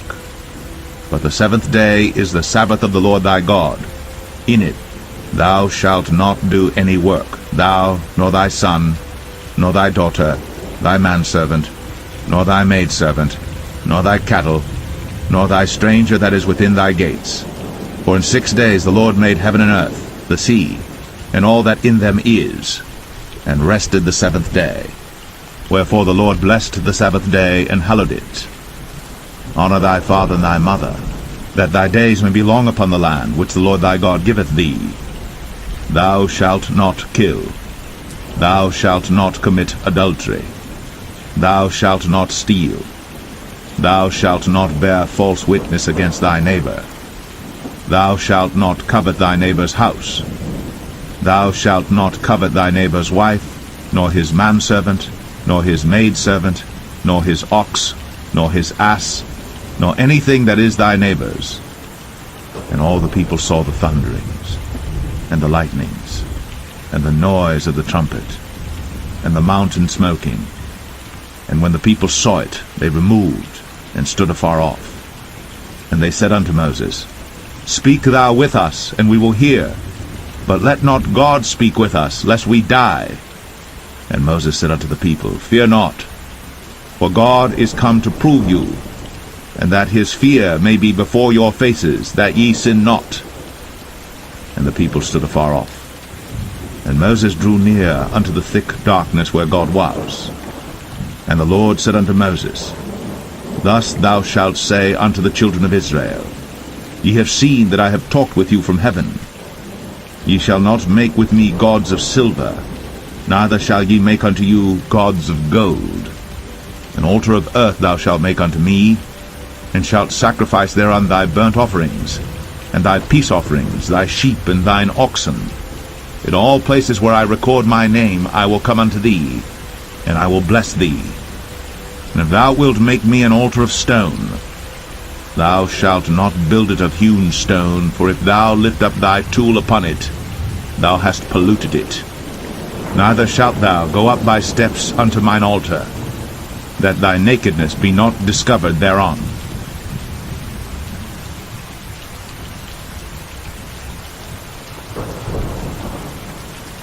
Exodus 21. Now these are the judgments which thou shalt set before them. If thou buy an Hebrew servant, 6 years he shall serve, and in the 7th he shall go out free for nothing. If he came in by himself, he shall go out by himself. If he were married, then his wife shall go out with him. If his master have given him a wife, and she have borne him sons or daughters, the wife and her children shall be her master's, and he shall go out by himself. And if the servant shall plainly say, I love my master, my wife, and my children, I will not go out free, then his master shall bring him unto the judges. He shall also bring him to the door, or unto the doorpost, and his master shall bore his ear through with an awl, and he shall serve him forever. And if a man sell his daughter to be a maidservant, she shall not go out as the men servants do. If she please not her master, who hath betrothed her to himself, then shall he let her be redeemed. To sell her unto a strange nation, he shall have no power, seeing he hath dealt deceitfully with her. And if he have betrothed her unto his son, he shall deal with her after the manner of daughters. If he take him another wife, her food, her raiment, and her duty of marriage, shall he not diminish? And if he do not these 3 unto her, then shall she go out free without money. He that smiteth a man so that he die shall be surely put to death. And if a man lie not in wait, but God deliver him into his hand, then I will appoint thee a place whither he shall flee. But if a man come presumptuously upon his neighbor, to slay him with guile, thou shalt take him from mine altar, that he may die. And he that smiteth his father or his mother shall be surely put to death. And he that stealeth a man, and selleth him, or if he be found in his hand, he shall surely be put to death. And he that curseth his father or his mother shall surely be put to death. And if men strive together, and one smite another with a stone, or with his fist, and he die not, but keepeth his bed, if he rise again and walk abroad upon his staff, then shall he that smote him be quit, only he shall pay for the loss of his time, and shall cause him to be thoroughly healed. And if a man smite his servant or his maid with a rod, and he die under his hand, he shall be surely punished. Notwithstanding, if he continue a day or 2, he shall not be punished, for he is his money. If men strive and hurt a woman with child, so that her fruit depart from her, and yet no mischief follow, he shall be surely punished, according as the woman's husband will lay upon him, and he shall pay as the judges determine. And if any mischief follow, then thou shalt give life for life, eye for eye, tooth for tooth, hand for hand, foot for foot, burning for burning, wound for wound, stripe for stripe. And if a man smite the eye of his servant, or the eye of his maid, that it perish, he shall let him go free for his eye's sake. And if he smite out his manservant's tooth, or his maidservant's tooth, he shall let him go free for his tooth's sake. If an ox gore a man or a woman, that they die, then the ox shall be surely stoned, and his flesh shall not be eaten, but the owner of the ox shall be quit. But if the ox were wont to push with his horn in time past, and hath been testified to his owner, and he hath not kept him in, but that he hath killed a man or a woman, the ox shall be stoned, and his owner also shall be put to death. If there be laid on him a sum of money, then he shall give for the ransom of his life whatsoever is laid upon him, whether he have gored a son, or have gored a daughter, according to this judgment shall it be done unto him. If the ox shall push a manservant or a maidservant, he shall give unto their master 30 shekels of silver, and the ox shall be stoned. And if a man shall open a pit, or if a man shall dig a pit, and not cover it, and an ox or an ass fall therein, the owner of the pit shall make it good, and give money unto the owner of them, and the dead beast shall be his. And if one man's ox hurt another's, that he die, then they shall sell the live ox, and divide the money of it. and the dead ox also they shall divide. For if it be known that the ox hath used to push in time past, and his owner hath not kept him in, he shall surely pay ox for ox, and the dead shall be his own.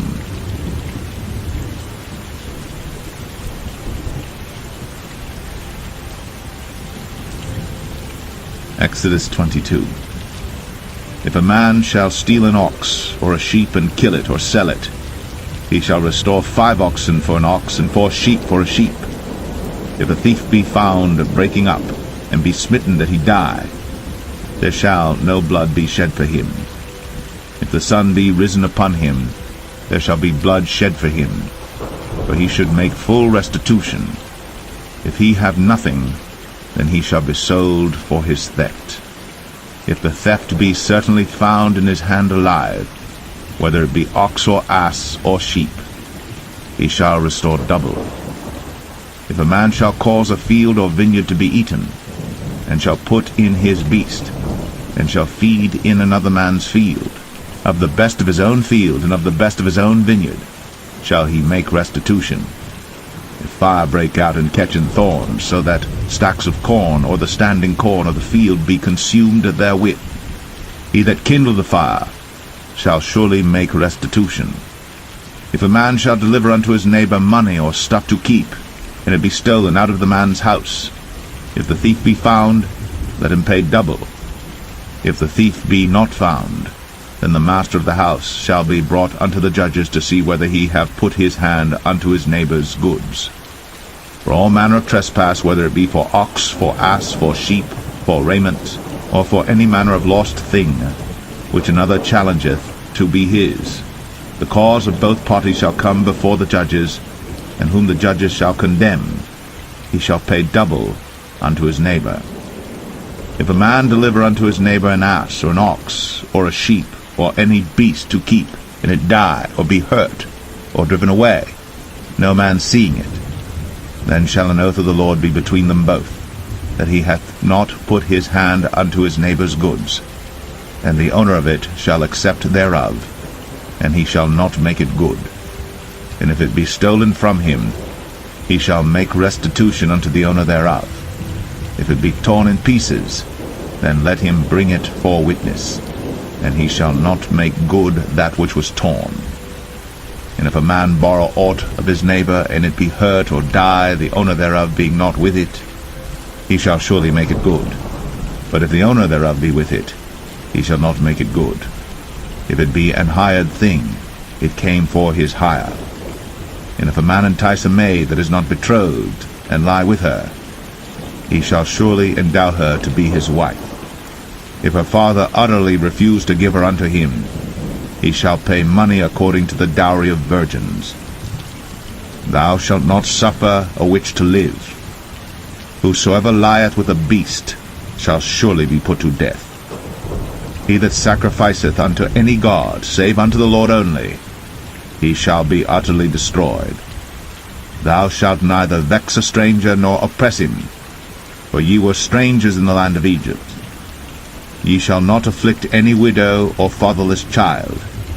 If thou afflict them in any wise, and they cry at all unto me, I will surely hear their cry, and my wrath shall wax hot, and I will kill you with the sword, and your wives shall be widows, and your children fatherless.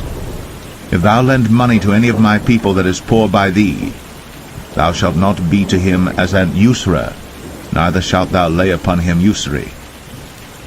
If thou at all take thy neighbor's raiment to pledge, thou shalt deliver it unto him by that the sun goeth down.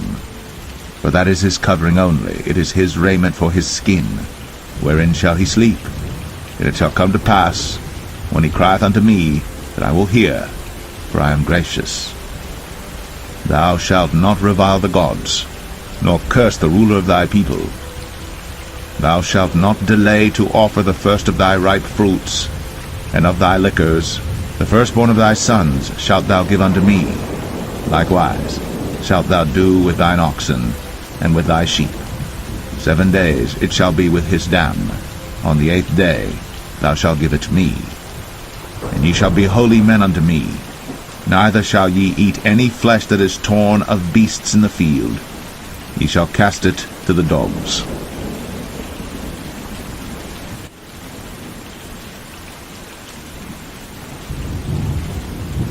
Exodus 23. Thou shalt not raise a false report. Put not thine hand with the wicked to be an unrighteous witness. Thou shalt not follow a multitude to do evil. Neither shalt thou speak in a cause to decline after many to wrest judgment. Neither shalt thou countenance a poor man in his cause. If thou meet thine enemy's ox or his ass going astray, thou shalt surely bring it back to him again. If thou see the ass of him that hateth thee lying under his burden, and wouldest forbear to help him, thou shalt surely help with him. Thou shalt not wrest the judgment of thy poor in his cause. Keep thee far from a false matter, and the innocent and righteous slay thou not. For I will not justify the wicked. And thou shalt take no gift, for the gift blindeth the wise, and perverteth the words of the righteous. Also, thou shalt not oppress a stranger. For ye know the heart of a stranger, seeing ye were strangers in the land of Egypt. And 6 years thou shalt sow thy land, and shalt gather in the fruits thereof. But the 7th year thou shalt let it rest and lie still, that the poor of thy people may eat, and what they leave the beasts of the field shall eat. In like manner thou shalt deal with thy vineyard, and with thy oliveyard. 6 days thou shalt do thy work, and on the 7th day thou shalt rest, that thine ox and thine ass may rest, and the son of thy handmaid, and the stranger may be refreshed. In all things that I have said unto you be circumspect, and make no mention of the name of other gods, neither let it be heard out of thy mouth. 3 times thou shalt keep a feast unto me in the year. Thou shalt keep the feast of unleavened bread. Thou shalt eat unleavened bread 7 days, as I commanded thee, in the time appointed of the month Abib. For in it thou camest out from Egypt, and none shall appear before me empty. And the feast of harvest, the firstfruits of thy labors, which thou hast sown in the field, and the feast of ingathering, which is in the end of the year, when thou hast gathered in thy labors out of the field. 3 times in the year all thy males shall appear before the Lord God. Thou shalt not offer the blood of my sacrifice with leavened bread, neither shall the fat of my sacrifice remain until the morning. The first of the firstfruits of thy land thou shalt bring into the house of the Lord thy God. Thou shalt not see the kid in his mother's milk. Behold, I send an angel before thee, to keep thee in the way, and to bring thee into the place which I have prepared. Beware of him, and obey his voice. Provoke him not, for he will not pardon your transgressions, for my name is in him. But if thou shalt indeed obey his voice, and do all that I speak, then I will be an enemy unto thine enemies, and an adversary unto thine adversaries. For mine angel shall go before thee, and bring thee in unto the Amorites, and the Hittites, and the Perizzites, and the Canaanites, the Hivites, and the Jebusites, and I will cut them off. Thou shalt not bow down to their gods, nor serve them, nor do after their works, but thou shalt utterly overthrow them, and quite break down their images. And ye shall serve the Lord your God, and he shall bless thy bread and thy water, and I will take sickness away from the midst of thee. There shall nothing cast their young, nor be barren in thy land. The number of thy days I will fulfill. I will send my fear before thee, and will destroy all the people to whom thou shalt come, and I will make all thine enemies turn their backs unto thee, and I will send hornets before thee, which shall drive out the Hivite, the Canaanite, and the Hittite from before thee. I will not drive them out from before thee in 1 year, lest the land become desolate, and the beasts of the field multiply against thee. By little and little I will drive them out from before thee, until thou be increased and inherit the land. And I will set thy bounds from the Red Sea even unto the sea of the Philistines, and from the desert unto the river. For I will deliver the inhabitants of the land into your hand, and thou shalt drive them out before thee.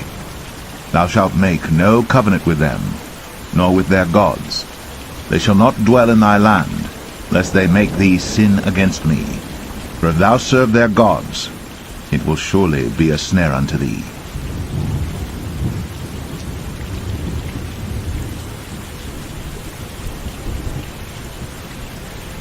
Exodus 24. And he said unto Moses, Come up unto the Lord, thou, and Aaron, Nadab, and Abihu, and 70 of the elders of Israel, and worship ye afar off. And Moses alone shall come near the Lord, but they shall not come nigh, neither shall the people go up with him. And Moses came, and told the people all the words of the Lord, and all the judgments. And all the people answered with one voice, and said, All the words which the Lord hath said will we do. And Moses wrote all the words of the Lord, and rose up early in the morning, and builded an altar under the hill, and 12 pillars according to the 12 tribes of Israel. And he sent young men of the children of Israel, which offered burnt offerings, and sacrificed peace offerings of oxen unto the Lord. And Moses took half of the blood, and put it in basins, and half of the blood he sprinkled on the altar. And he took the book of the covenant, and read in the audience of the people, and they said, All that the Lord hath said will we do, and be obedient. And Moses took the blood, and sprinkled it on the people, and said, Behold, the blood of the covenant which the Lord hath made with you concerning all these words. Then went up Moses, and Aaron, Nadab, and Abihu, and 70 of the elders of Israel. And they saw the God of Israel. And there was under his feet, as it were, a paved work of a sapphire stone, and as it were the body of heaven in his clearness. And upon the nobles of the children of Israel he laid not his hand. Also they saw God, and did eat and drink.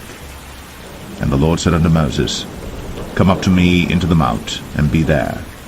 And I will give thee tables of stone, and a law and commandments which I have written, that thou mayest teach them. And Moses rose up, and his minister Joshua. And Moses went up into the mount of God. And he said unto the elders, Tarry ye here for us, until we come again unto you. And behold, Aaron and Hur are with you. If any man have any matters to do, let him come unto them. And Moses went up into the mount, and a cloud covered the mount. And the glory of the Lord abode upon Mount Sinai, and the cloud covered it 6 days. And the 7th day he called unto Moses out of the midst of the cloud. And the sight of the glory of the Lord was like devouring fire on the top of the mount in the eyes of the children of Israel. And Moses went into the midst of the cloud, and gat him up into the mount. And Moses was in the mount 40 days and 40 nights.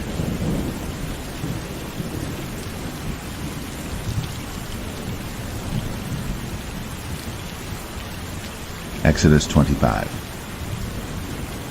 And the Lord spake unto Moses, saying, Speak unto the children of Israel, that they bring me an offering of every man that giveth it willingly with his heart. Ye shall take my offering.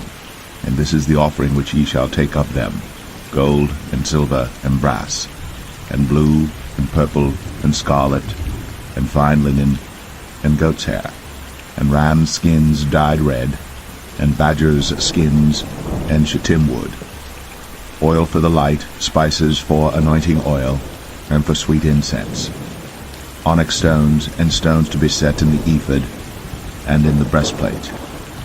And let them make me a sanctuary, that I may dwell among them, according to all that I show thee, after the pattern of the tabernacle, and the pattern of all the instruments thereof, even so shall ye make it.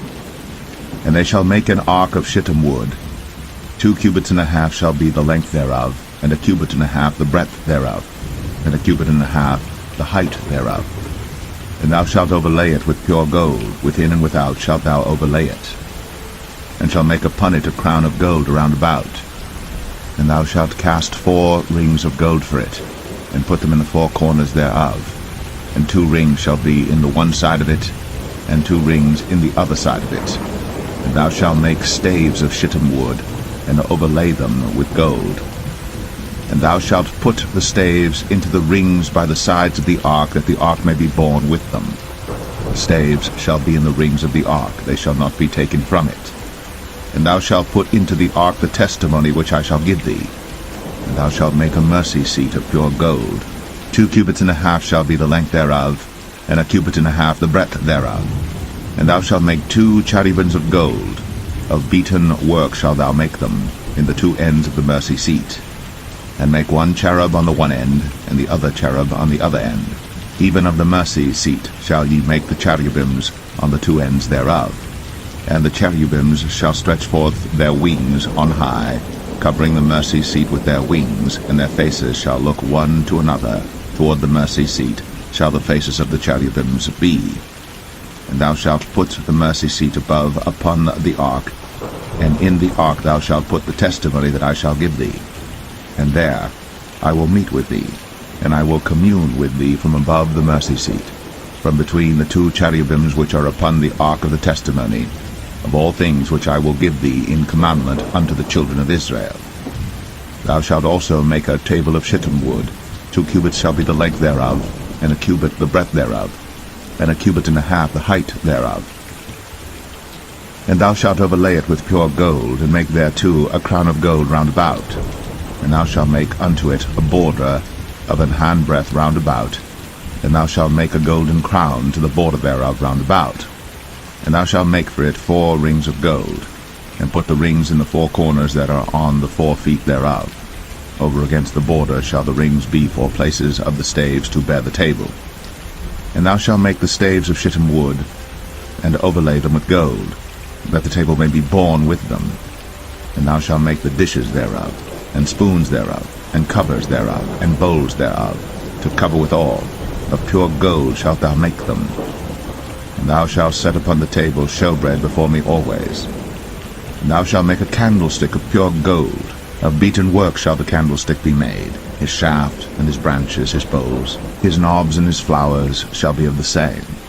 And 6 branches shall come out of the sides of it, 3 branches of the candlestick out of the one side, and 3 branches of the candlestick out of the other side. 3 bowls made like unto almonds, with a knob and a flower in one branch, and 3 bowls made like almonds in the other branch, with a knob and a flower. So in the 6 branches that come out of the candlestick. And in the candlestick shall be 4 bowls made like unto almonds, with their knobs and their flowers. And there shall be a knob under 2 branches of the same, and a knob under 2 branches of the same, and a knob under 2 branches of the same, according to the 6 branches that proceed out of the candlestick. Their knobs and their branches shall be of the same. All it shall be one beaten work of pure gold. And thou shalt make the 7 lamps thereof, and they shall light the lamps thereof, that they may give light over against it. And the tongs thereof, and the snuff dishes thereof, shall be of pure gold. Of a talent of pure gold shall he make it with all these vessels. And look that thou make them after their pattern, which was shown thee in the mount.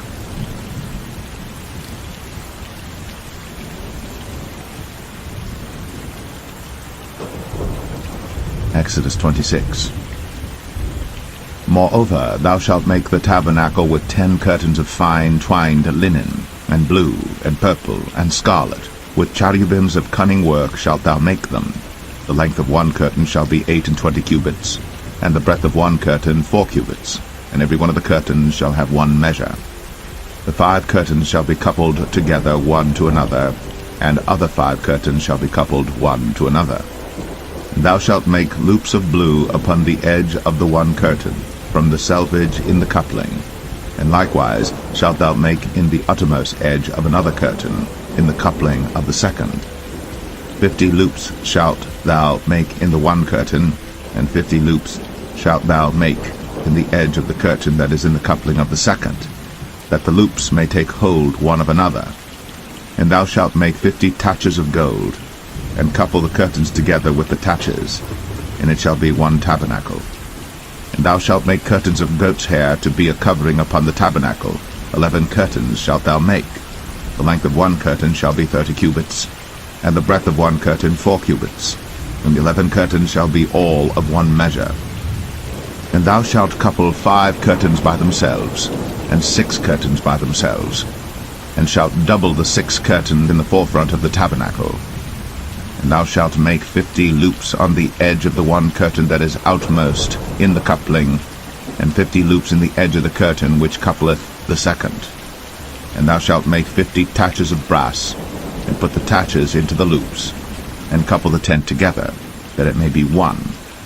And the remnant that remaineth of the curtains of the tent, the half curtain that remaineth, shall hang over the backside of the tabernacle, and a cubit on the one side, and a cubit on the other side of that which remaineth in the length of the curtains of the tent.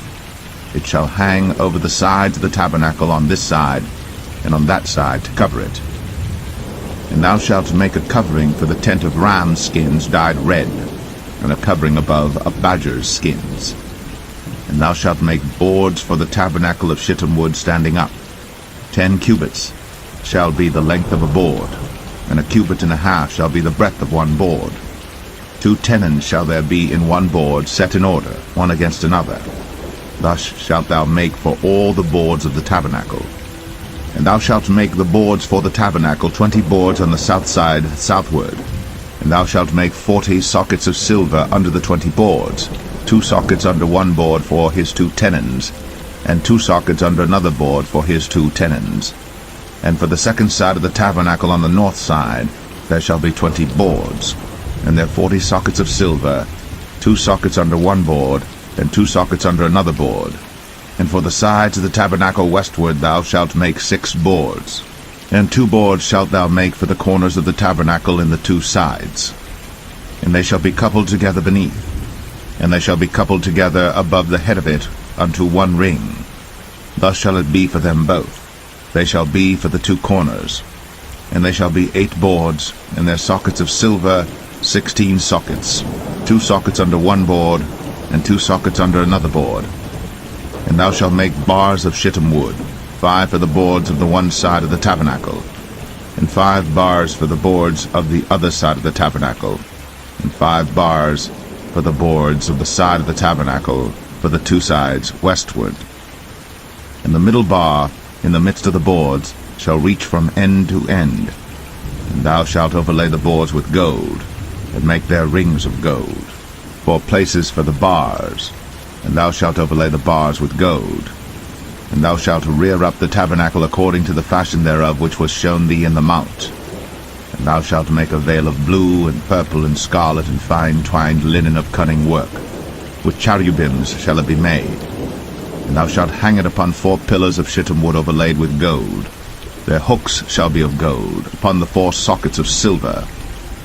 And thou shalt hang up the veil under the taches, that thou mayest bring in thither within the veil the ark of the testimony. And the veil shall divide unto you between the holy place and the most holy. And thou shalt put the mercy seat upon the ark of the testimony in the most holy place.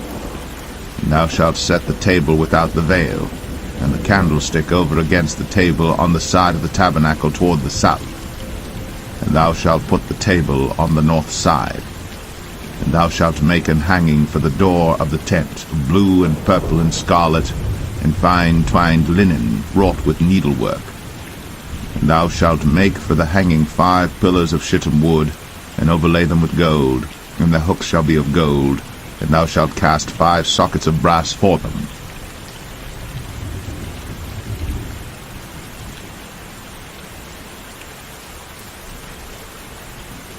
Exodus 27. And thou shalt make an altar of shittim wood, 5 cubits long and 5 cubits broad. The altar shall be 4 square, and the height thereof shall be 3 cubits. And thou shalt make the horns of it upon the 4 corners thereof. His horns shall be of the same, and thou shalt overlay it with brass. And thou shalt make his pans to receive his ashes, and his shovels, and his basins, and his flesh hooks, and his fire pans. All the vessels thereof thou shalt make of brass. And thou shalt make for it a grate of network of brass, and upon the net shalt thou make 4 brazen rings in the 4 corners thereof. And thou shalt put it under the compass of the altar beneath, that the net may be even to the midst of the altar. And thou shalt make staves for the altar, staves of shittim wood, and overlay them with brass. And the staves shall be put into the rings, and the staves shall be upon the 2 sides of the altar to bear it. Hollow with boards shalt thou make it, as it was shown thee in the mount, so shall they make it. And thou shalt make the court of the tabernacle for the south side. Southward there shall be hangings for the court of fine twined linen, of 100 cubits long for one side. And the 20 pillars thereof, and their 20 sockets shall be of brass. The hooks of the pillars, and their fillets, shall be of silver. And likewise for the north side in length there shall be hangings of 100 cubits long, and his 20 pillars, and their 20 sockets of brass, the hooks of the pillars, and their fillets of silver. And for the breadth of the court on the west side shall be hangings of 50 cubits, their pillars 10, and their sockets 10. And the breadth of the court on the east side eastward shall be 50 cubits. The hangings of one side of the gate shall be 15 cubits, their pillars 3, and their sockets 3. And on the other side shall be hangings 15 cubits, their pillars 3, and their sockets 3. And for the gate of the court shall be an hanging of 20 cubits of blue, and purple, and scarlet, and fine twined linen, wrought with needlework, and their pillars shall be 4, and their sockets 4. All the pillars round about the court shall be filleted with silver. Their hooks shall be of silver, and their sockets of brass. The length of the court shall be 100 cubits, and the breadth 50 everywhere, and the height 5 cubits of fine twined linen, and their sockets of brass. All the vessels of the tabernacle, and all the service thereof, and all the pins thereof, and all the pins of the court shall be of brass. And thou shalt command the children of Israel that they bring thee pure oil, olive beaten for the light, to cause the lamp to burn always. In the tabernacle of the congregation without the veil, which is before the testimony, Aaron and his sons shall order it from evening to morning before the Lord. It shall be a statute forever unto their generations on the behalf of the children of Israel.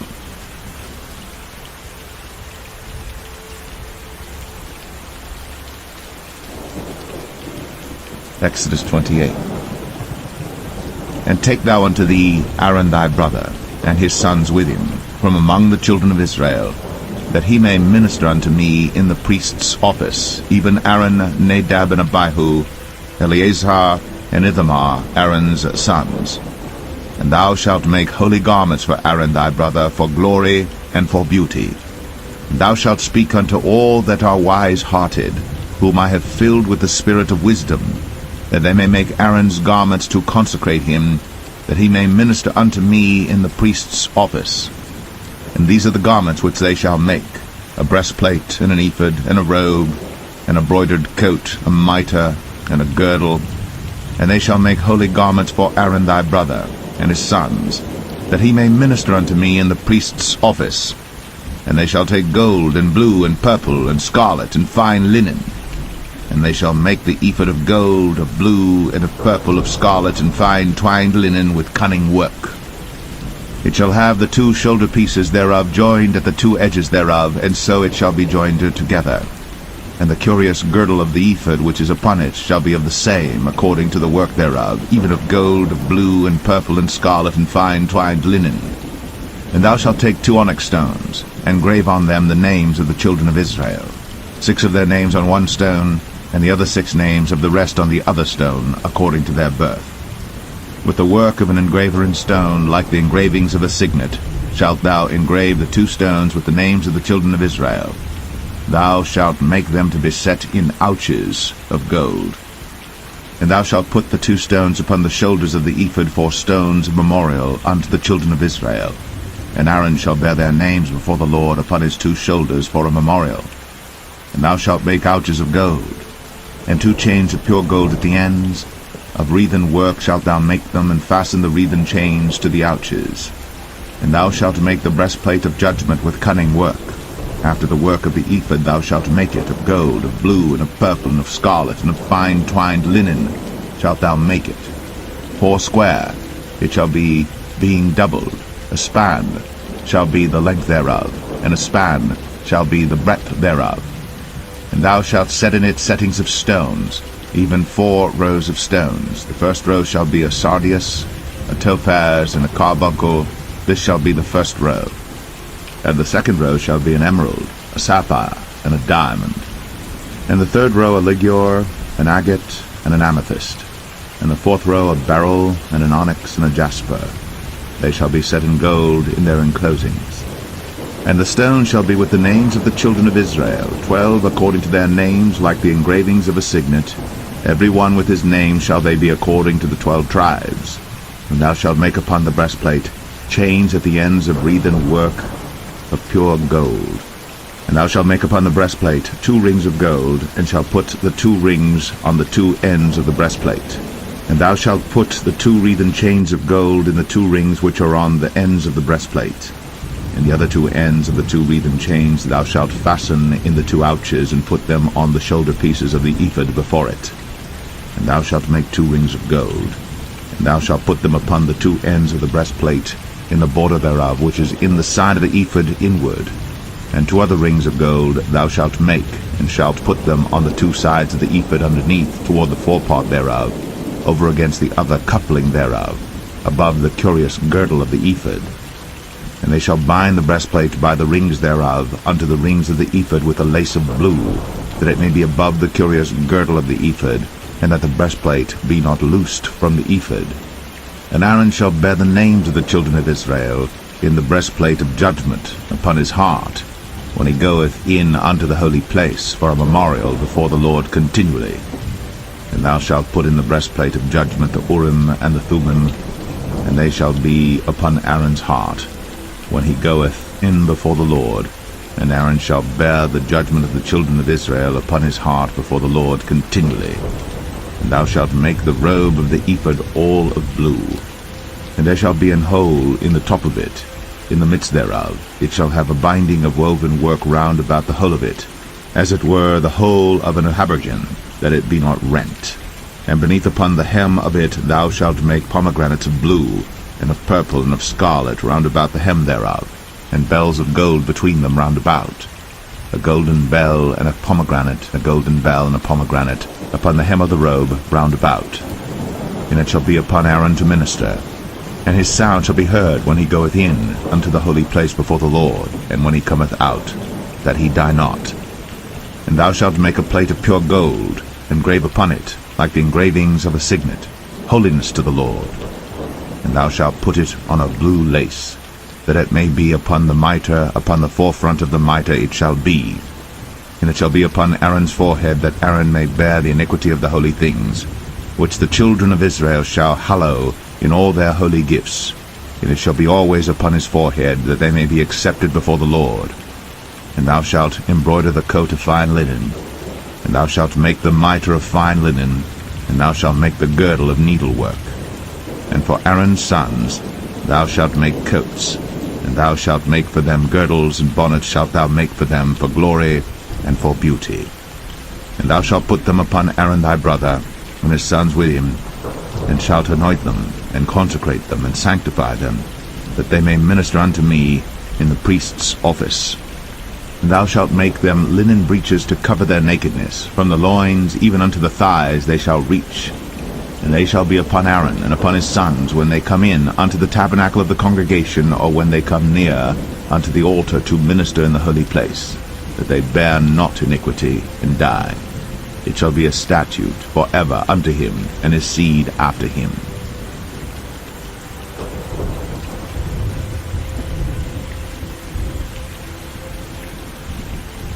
Exodus 29.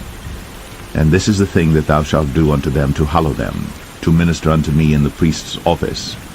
Take 1 young bullock, and 2 rams without blemish, and unleavened bread and cakes unleavened tempered with oil, and wafers unleavened anointed with oil, of wheaten flour shalt thou make them. And thou shalt put them into 1 basket, and bring them in the basket, with the bullock and the 2 rams. And Aaron and his sons thou shalt bring unto the door of the tabernacle of the congregation, and shalt wash them with water. And thou shalt take the garments, and put upon Aaron the coat, and the robe of the ephod, and the ephod, and the breastplate, and gird him with the curious girdle of the ephod. And thou shalt put the mitre upon his head, and put the holy crown upon the mitre. Then shalt thou take the anointing oil, and pour it upon his head, and anoint him. And thou shalt bring his sons, and put coats upon them. And thou shalt gird them with girdles, Aaron and his sons, and put the bonnets on them, and the priest's office shall be theirs for a perpetual statute.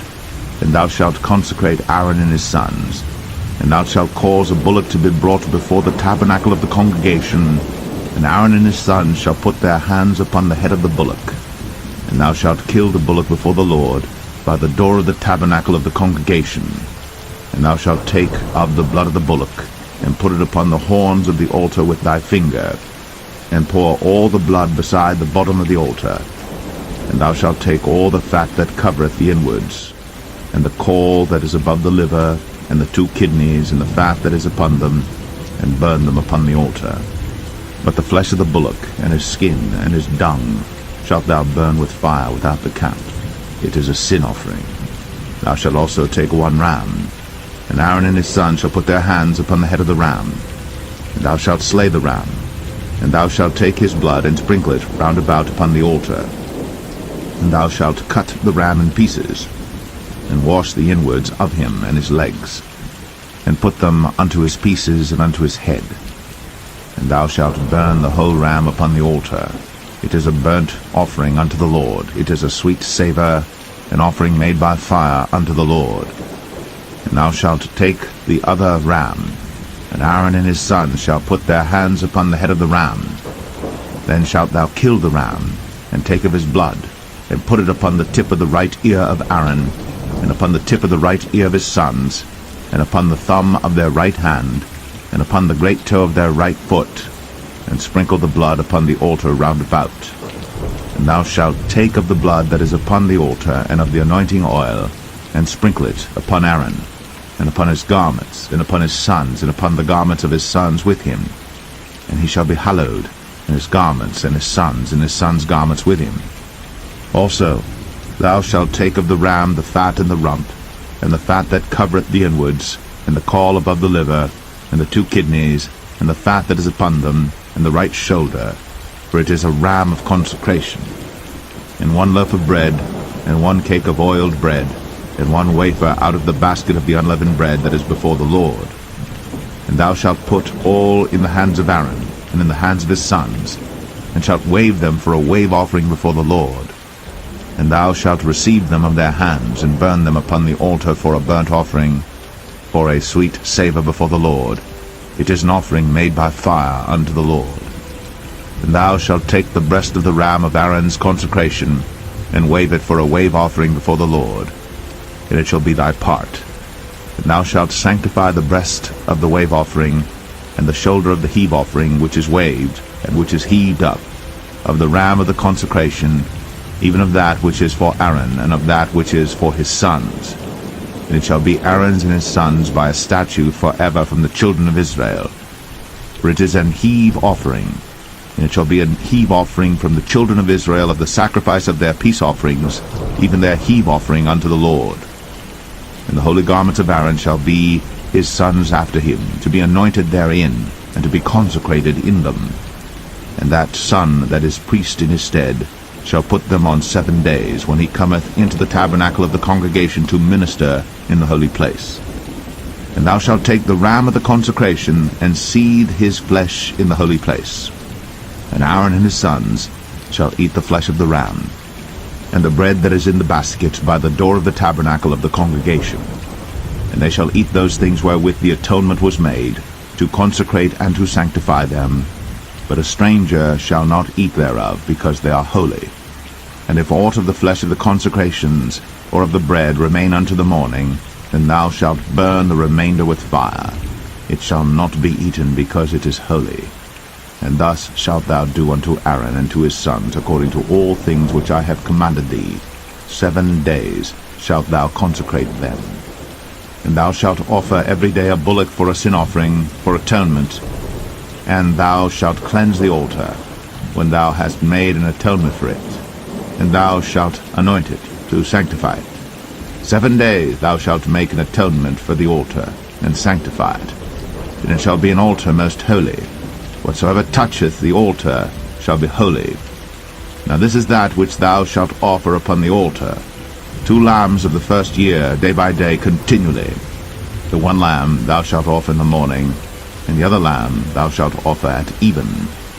And with the 1 lamb 1/10 deal of flour mingled with the 4th part of an hin of beaten oil, and the 4th part of an hin of wine for a drink offering. And the other lamb thou shalt offer at even. and shalt do thereto according to the meat offering of the morning, and according to the drink offering thereof, for a sweet savour, an offering made by fire unto the Lord. This shall be a continual burnt offering throughout your generations at the door of the tabernacle of the congregation before the Lord, where I will meet you, to speak thereunto thee. And there I will meet with the children of Israel, and the tabernacle shall be sanctified by my glory. And I will sanctify the tabernacle of the congregation and the altar. I will sanctify also both Aaron and his sons to minister to me in the priest's office. And I will dwell among the children of Israel, and will be their God. And they shall know that I am the Lord their God, that brought them forth out of the land of Egypt, that I may dwell among them. I am the Lord their God. Exodus 30. And thou shalt make an altar to burn incense upon. Of shittim wood shalt thou make it. A cubit shall be the length thereof, and a cubit the breadth thereof. 4 square shall it be. And 2 cubits shall be the height thereof. The horns thereof shall be of the same. And thou shalt overlay it with pure gold, the top thereof and the sides thereof round about, and the horns thereof. And thou shalt make unto it a crown of gold round about. And 2 golden rings shalt thou make to it under the crown of it. By the 2 corners thereof upon the 2 sides of it shalt thou make it. And they shall be for places for the staves to bear it withal. And thou shalt make the staves of shittim wood, and overlay them with gold. And thou shalt put it before the veil that is by the ark of the testimony, before the mercy seat that is over the testimony, where I will meet with thee. And Aaron shall burn thereon sweet incense every morning. When he dresseth the lamps, he shall burn incense upon it. And when Aaron lighteth the lamps at even, he shall burn incense upon it, perpetual incense before the Lord throughout your generations. Ye shall offer no strange incense thereon, nor burnt sacrifice, nor meat offering, neither shall ye pour drink offering thereon. And Aaron shall make an atonement upon the horns of it once in a year with the blood of the sin offering of atonements. Once in the year shall he make atonement upon it throughout your generations. It is most holy unto the Lord. And the Lord spake unto Moses, saying, When thou takest the sum of the children of Israel after their number, then shall they give every man a ransom for his soul unto the Lord, when thou numberest them, that there be no plague among them, when thou numberest them. This they shall give every one that passeth among them that are numbered, half a shekel after the shekel of the sanctuary. A shekel is 20 gerahs, and half shekel shall be the offering of the Lord. Every one that passeth among them that are numbered, from 20 years old and above, shall give an offering unto the Lord. The rich shall not give more, and the poor shall not give less than half a shekel, when they give an offering unto the Lord, to make an atonement for your souls. And thou shalt take the atonement money of the children of Israel, and shalt appoint it for the service of the tabernacle of the congregation, that it may be a memorial unto the children of Israel before the Lord, to make an atonement for your souls. And the Lord spake unto Moses, saying, Thou shalt also make a laver of brass, and his foot also of brass, to wash withal. And thou shalt put it between the tabernacle of the congregation and the altar, and thou shalt put water therein. For Aaron and his sons shall wash their hands and their feet thereat. When they go into the tabernacle of the congregation, they shall wash with water, that they die not, or when they come near to the altar to minister, to burn offering made by fire unto the Lord. So they shall wash their hands and their feet, that they die not. And it shall be a statute forever to them, even to him and to his seed throughout their generations. Moreover the Lord spake unto Moses, saying, Take thou also unto thee principal spices, of pure myrrh, 500 shekels, and of sweet cinnamon half so much, even 250 shekels, and of sweet calamus 250 shekels, and of cassia 500 shekels after the shekel of the sanctuary, and of oil olive and hin. And thou shalt make it an oil of holy ointment, an ointment compound after the art of the apothecary. It shall be an holy anointing oil. And thou shalt anoint the tabernacle of the congregation therewith, and the ark of the testimony, and the table and all his vessels, and the candlestick and his vessels, and the altar of incense, and the altar of burnt offering with all his vessels, and the laver and his foot. And thou shalt sanctify them, that they may be most holy. Whatsoever touches them shall be holy. Thou shalt anoint Aaron and his sons, and consecrate them, that they may minister unto me in the priest's office. And thou shalt speak unto the children of Israel, saying, This shall be an holy anointing oil unto me throughout your generations. Upon man's flesh shall it not be poured, neither shall ye make any other like it, after the composition of it. It is holy, and it shall be holy unto you. Whosoever compoundeth any like it, or whosoever putteth any of it upon a stranger, shall even be cut off from his people. And the Lord said unto Moses, Take unto thee sweet spices, stacte, and onycha, and galbanum, these sweet spices with pure frankincense. Of each shall there be a like weight. And thou shalt make it a perfume, a confection after the art of the apothecary, tempered together pure and holy. And thou shalt beat some of it very small, and put of it before the testimony in the tabernacle of the congregation, where I will meet with thee. It shall be unto you most holy. And as for the perfume which thou shalt make, ye shall not make to yourselves according to the composition thereof. It shall be unto thee holy for the Lord. Whosoever shall make like unto that, to smell thereto, shall even be cut off from his people.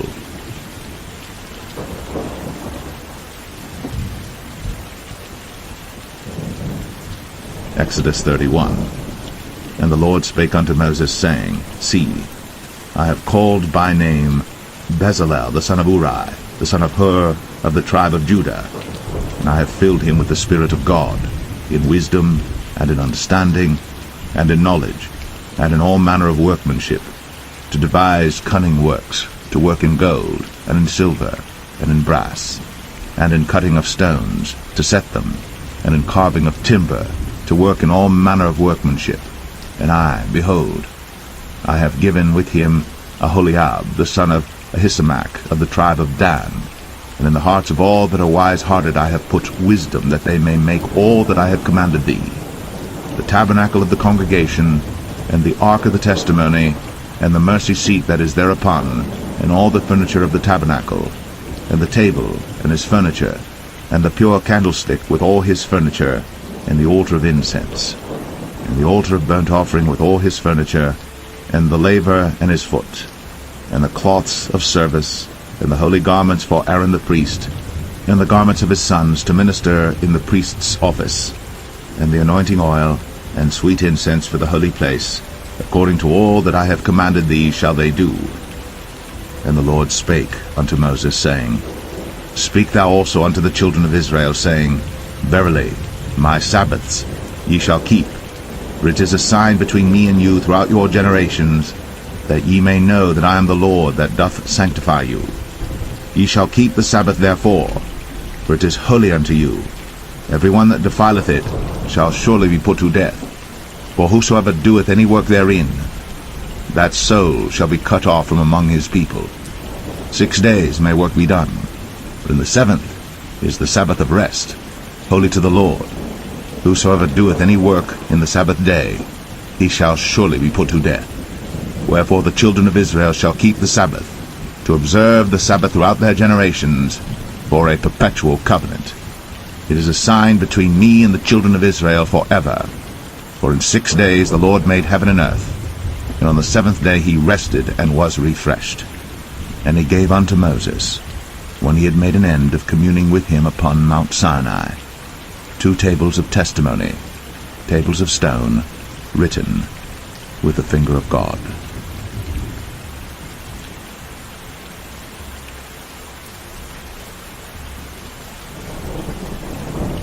Exodus 32. And when the people saw that Moses delayed to come down out of the mount, the people gathered themselves together unto Aaron, and said unto him, Up, make us gods, which shall go before us. For as for this Moses, the man that brought us up out of the land of Egypt, we wot not what is become of him. And Aaron said unto them, Break off the golden earrings which are in the ears of your wives, of your sons, and of your daughters, and bring them unto me. And all the people brake off the golden earrings which were in their ears, and brought them unto Aaron. And he received them at their hand, and fashioned it with a graving tool, after he had made it a molten calf. And they said, These be thy gods, O Israel, which brought thee up out of the land of Egypt. And when Aaron saw it, he built an altar before it. And Aaron made proclamation and said, Tomorrow is a feast to the Lord. Then they rose up early on the morrow, and offered burnt offerings, and brought peace offerings. And the people sat down to eat and to drink, and rose up to play. And the Lord said unto Moses, Go, get thee down, for thy people, which thou broughtest out of the land of Egypt, have corrupted themselves. They have turned aside quickly out of the way which I commanded them. They have made them a molten calf, and have worshipped it, and have sacrificed thereunto, and said, These be thy gods, O Israel, which have brought thee up out of the land of Egypt. And the Lord said unto Moses, I have seen this people, and behold, it is a stiff-necked people. Now therefore let me alone, that my wrath may wax hot against them, and that I may consume them. And I will make of thee a great nation. And Moses besought the Lord his God, and said, Lord, why doth thy wrath wax hot against thy people, which thou hast brought forth out of the land of Egypt with great power, and with a mighty hand? Wherefore should the Egyptians speak and say, For mischief did he bring them out, to slay them in the mountains, and to consume them from the face of the earth? Turn from thy fierce wrath, and repent of this evil against thy people. Remember Abraham, Isaac, and Israel, thy servants, to whom thou swarest by thine own self, and saidst unto them, I will multiply your seed as the stars of heaven, and all this land that I have spoken of will I give unto your seed, and they shall inherit it forever. And the Lord repented of the evil which he thought to do unto his people. And Moses turned, and went down from the mount, and the 2 tables of the testimony were in his hand. The tables were written on both their sides. On the one side and on the other were they written. And the tables were the work of God, and the writing was the writing of God, graven upon the tables. And when Joshua heard the noise of the people as they shouted, he said unto Moses, There is a noise of war in the camp. And he said, It is not the voice of them that shout for mastery, neither is it the voice of them that cry for being overcome, but the noise of them that sing do I hear. And it came to pass, as soon as he came nigh unto the camp, that he saw the calf and the dancing. And Moses' anger waxed hot, and he cast the tables out of his hands, and brake them beneath the mount.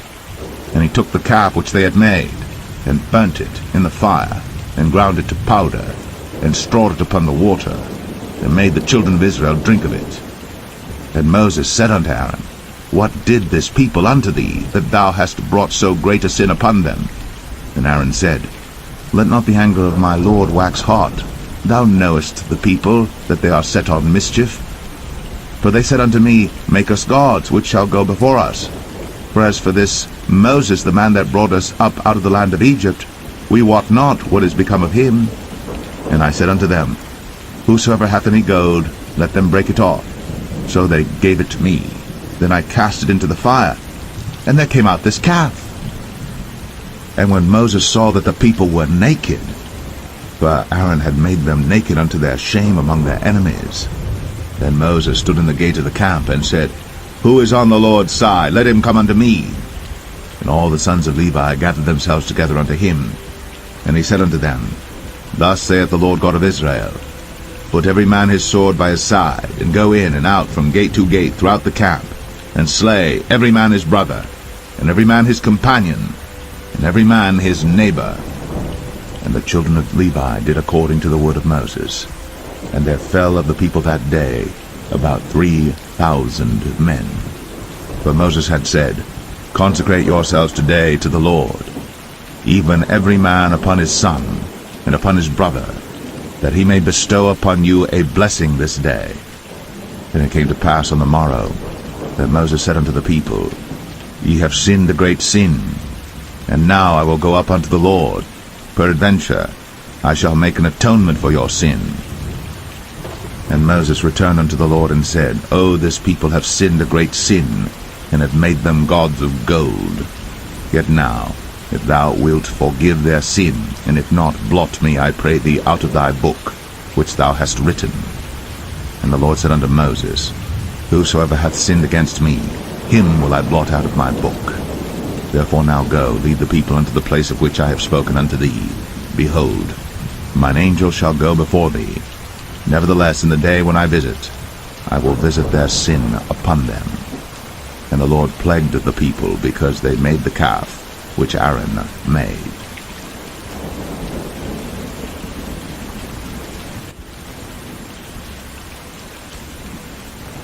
Exodus 33.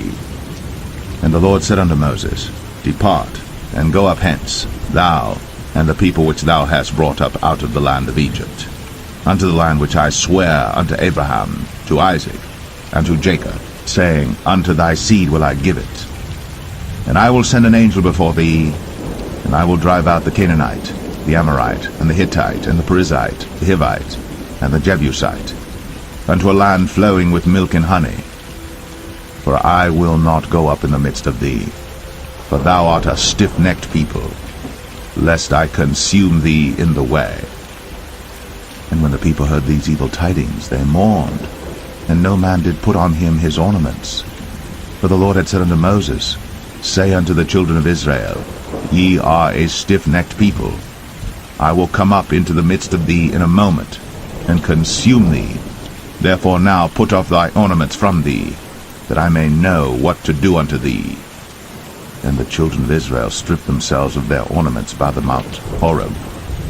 And Moses took the tabernacle, and pitched it without the camp, afar off from the camp, and called it the tabernacle of the congregation. And it came to pass that every one which sought the Lord went out unto the tabernacle of the congregation, which was without the camp. And it came to pass, when Moses went out unto the tabernacle, that all the people rose up, and stood every man at his tent door, and looked after Moses, until he was gone into the tabernacle.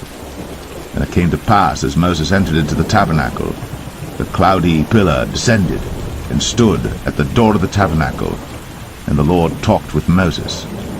And all the people saw the cloudy pillar stand at the tabernacle door. And all the people rose up and worshipped, every man in his tent door. And the Lord spake unto Moses face to face, as a man speaketh unto his friend. And he turned again into the camp. But his servant Joshua the son of Nun, a young man, departed not out of the tabernacle. And Moses said unto the Lord, See, thou sayest unto me, Bring up this people, and thou hast not let me know whom thou wilt send with me. Yet thou hast said, I know thee by name, and thou hast also found grace in my sight. Now therefore, I pray thee, if I have found grace in thy sight, show me now thy way, that I may know thee, that I may find grace in thy sight, and consider that this nation is thy people. And he said, My presence shall go with thee, and I will give thee rest. And he said unto him, If thy presence go not with me, carry us not up hence. For wherein shall it be known here that I and thy people have found grace in thy sight? Is it not in that thou goest with us? So shall we be separated, I and thy people, from all the people that are upon the face of the earth. And the Lord said unto Moses, I will do this thing also that thou hast spoken, for thou hast found grace in my sight, and I know thee by name. And he said, I beseech thee, show me thy glory. And he said, I will make all my goodness pass before thee, and I will proclaim the name of the Lord before thee, and will be gracious to whom I will be gracious, and will show mercy on whom I will show mercy. And he said, Thou canst not see my face, for there shall no man see me and live. And the Lord said, Behold, there is a place by me, and thou shalt stand upon a rock. And it shall come to pass, while my glory passeth by, that I will put thee in a cleft of the rock, and will cover thee with my hand while I pass by. And I will take away mine hand, and thou shalt see my back parts, but my face shall not be seen.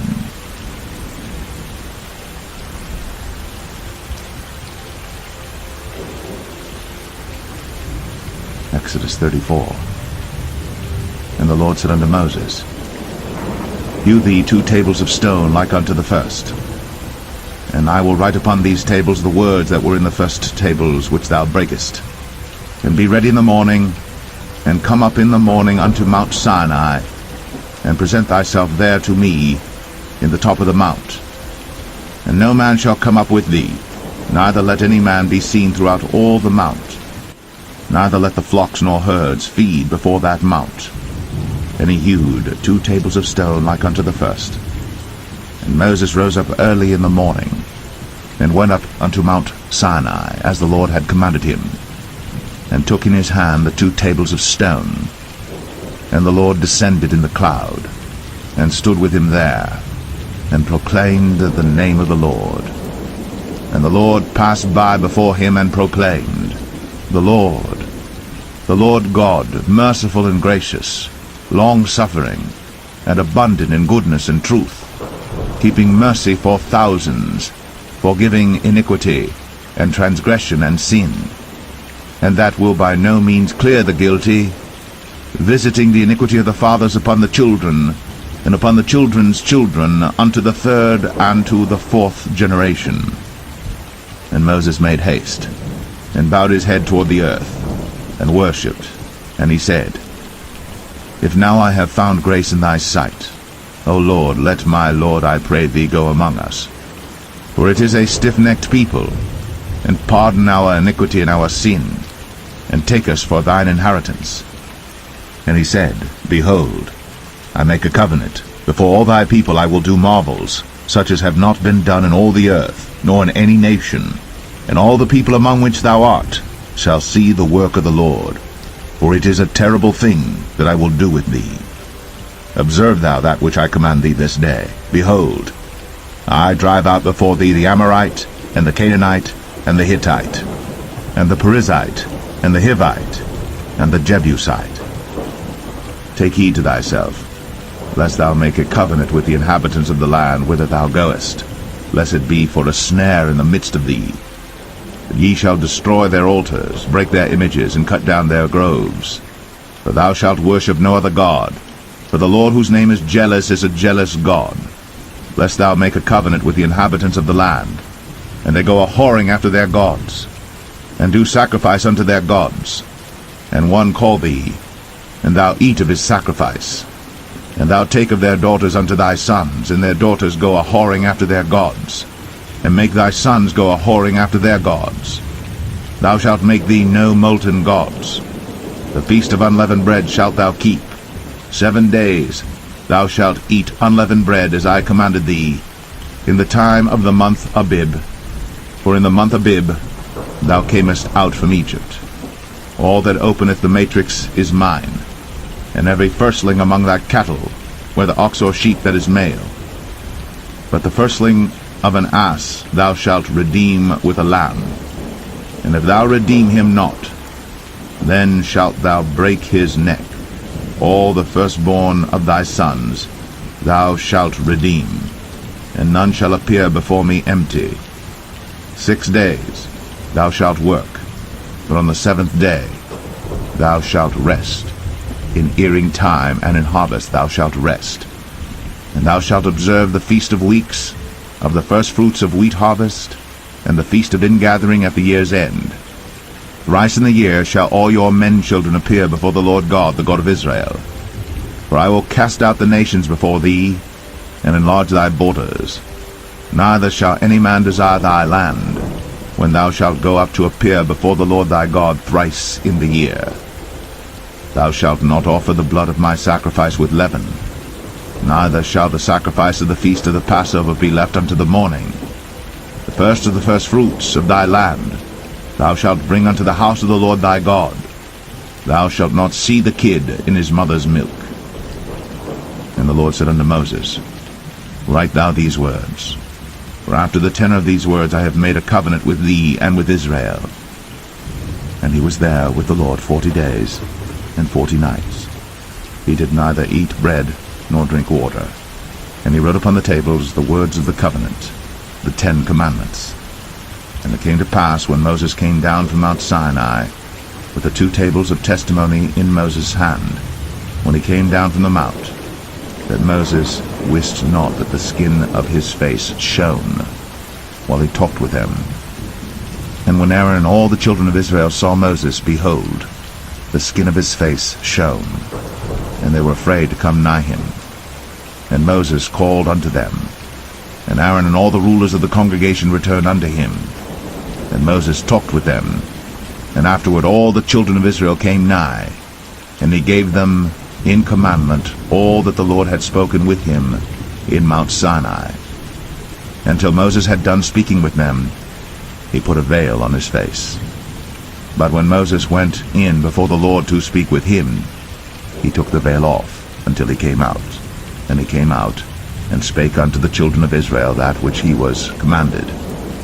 And the children of Israel saw the face of Moses, that the skin of Moses' face shone. And Moses put the veil upon his face again, until he went in to speak with him.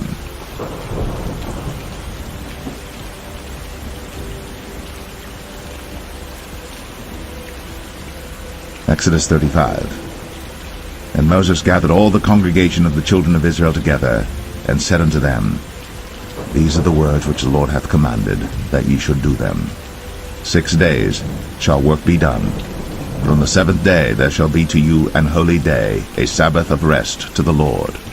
Whosoever doeth work therein shall be put to death. Ye shall kindle no fire throughout your habitations upon the Sabbath day. And Moses spake unto all the congregation of the children of Israel, saying, This is the thing which the Lord commanded, saying, Take ye from among you an offering unto the Lord.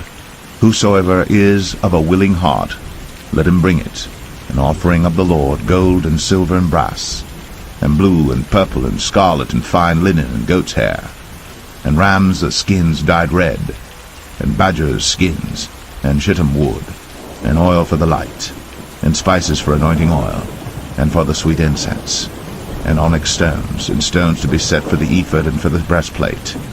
And every wise-hearted among you shall come, and make all that the Lord hath commanded, the tabernacle, his tent, and his covering, his taches, and his boards, his bars, his pillars, and his sockets, the ark and the staves thereof, with the mercy seat and the veil of the covering, the table and his staves, and all his vessels, and the showbread, the candlestick also for the light, and his furniture, and his lamps, with the oil for the light, and the incense altar, and his staves, and the anointing oil, and the sweet incense, and the hanging for the door at the entering in of the tabernacle, the altar of burnt offering, with his brazen grate, his staves, and all his vessels, the laver and his foot, the hangings of the court, his pillars, and their sockets, and the hanging for the door of the court, the pins of the tabernacle, and the pins of the court, and their cords, the cloths of service, to do service in the holy place, the holy garments for Aaron the priest, and the garments of his sons to minister in the priest's office. And all the congregation of the children of Israel departed from the presence of Moses. And they came, every one whose heart stirred him up, and every one whom his spirit made willing. And they brought the Lord's offering to the work of the tabernacle of the congregation, and for all his service, and for the holy garments. And they came, both men and women, as many as were willing-hearted, and brought bracelets and earrings and rings and tablets, all jewels of gold. And every man that offered an offering of gold unto the Lord. And every man with whom was found blue and purple and scarlet and fine linen and goat's hair, and red skins of rams and badgers' skins brought them. Every one that did offer an offering of silver and brass brought the Lord's offering, and every man with whom was found shittim wood for any work of the service brought it. And all the women that were wise-hearted did spin with their hands, and brought that which they had spun, both of blue and of purple and of scarlet and of fine linen. And all the women whose heart stirred them up in wisdom spun goat's hair. And the rulers brought onyx stones, and stones to be set for the ephod and for the breastplate, and spice, and oil for the light, and for the anointing oil, and for the sweet incense. The children of Israel brought a willing offering unto the Lord, every man and woman whose heart made them willing to bring for all manner of work, which the Lord had commanded to be made by the hand of Moses. And Moses said unto the children of Israel, See, the Lord hath called by name Bezalel the son of Uri, the son of Hur, of the tribe of Judah. And he hath filled him with the Spirit of God in wisdom, in understanding, and in knowledge, and in all manner of workmanship, and to devise curious works, to work in gold, and in silver, and in brass, and in the cutting of stones, to set them, and in carving of wood, to make any manner of cunning work. And he hath put in his heart that he may teach, both he and Aholiab, the son of Ahisamach, of the tribe of Dan. Them hath he filled with wisdom of heart, to work all manner of work, of the engraver, and of the cunning workman, and of the embroiderer, in blue, and in purple, and scarlet, and in fine linen, and of the weaver, even of them that do any work, and of those that devise cunning work.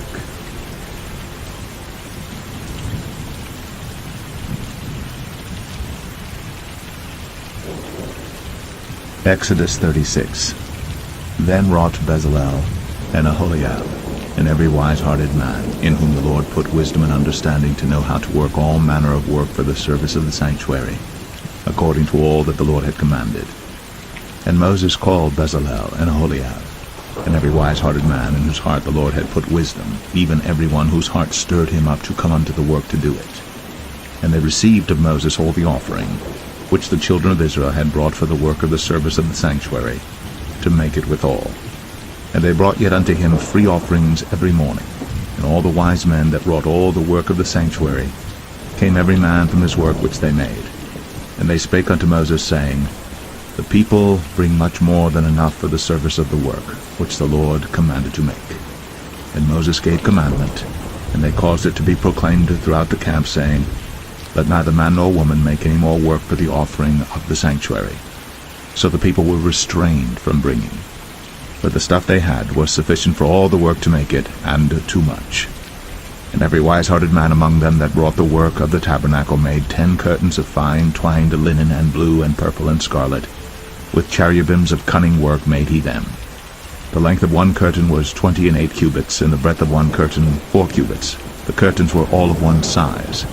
And he coupled the 5 curtains one unto another, and the other 5 curtains he coupled one unto another. And he made loops of blue on the edge of one curtain from the selvage in the coupling. Likewise he made in the uttermost side of another curtain in the coupling of the second. 50 loops made he in one curtain, and 50 loops made he in the edge of the curtain which was in the coupling of the second. The loops held one curtain to another. And he made 50 taches of gold, and coupled the curtains one unto another with the taches. So it became one tabernacle. And he made curtains of goat's hair for the tent over the tabernacle. 11 curtains he made them. The length of one curtain was 30 cubits, and 4 cubits was the breadth of one curtain. The 11 curtains were of one size. And he coupled 5 curtains by themselves, and 6 curtains by themselves. And he made 50 loops upon the uttermost edge of the curtain in the coupling, and 50 loops made he upon the edge of the curtain which coupleth the second. And he made 50 taches of brass to couple the tent together, that it might be one. And he made a covering for the tent of ram skins dyed red, and a covering of badger skins above that. And he made boards for the tabernacle of shittim wood standing up. The length of a board was 10 cubits, and the breadth of a board 1 cubit and a half. One board had 2 tenons, equally distant one from another. Thus did he make for all the boards of the tabernacle. And he made boards for the tabernacle, 20 boards for the south side southward. And 40 sockets of silver he made under the 20 boards, 2 sockets under one board for his 2 tenons, and 2 sockets under another board for his 2 tenons. And for the other side of the tabernacle, which is toward the north corner, he made 20 boards. And there 40 sockets of silver, 2 sockets under one board, and 2 sockets under another board. And for the sides of the tabernacle westward he made 6 boards, and 2 boards made he for the corners of the tabernacle in the 2 sides, and they were coupled beneath and coupled together at the head thereof to one ring. Thus he did to both of them in both the corners. And there were 8 boards, and their sockets were 16 sockets of silver, under every board 2 sockets. And he made bars of shittim wood, 5 for the boards of the one side of the tabernacle, and 5 bars for the boards on the other side of the tabernacle, and 5 bars for the boards of the tabernacle for the sides westward. And he made the middle bar to shoot through the boards from the one end to the other.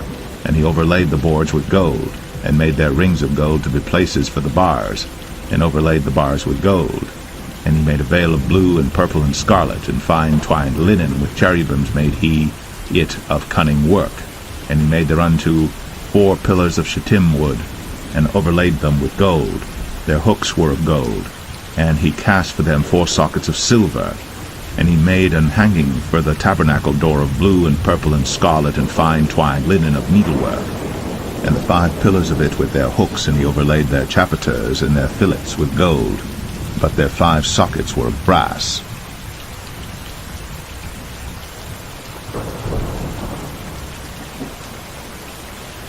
Exodus 37. And Bezalel made the ark of shittim wood. 2 cubits and a half was the length of it, and 1 cubit and a half the breadth of it, and 1 cubit and a half the height of it. And he overlaid it with pure gold within and without, and made a crown of gold to it round about. And he cast for it 4 rings of gold, to be set by the 4 corners of it, even 2 rings upon the one side of it, and 2 rings upon the other side of it. And he made staves of shittim wood, and overlaid them with gold.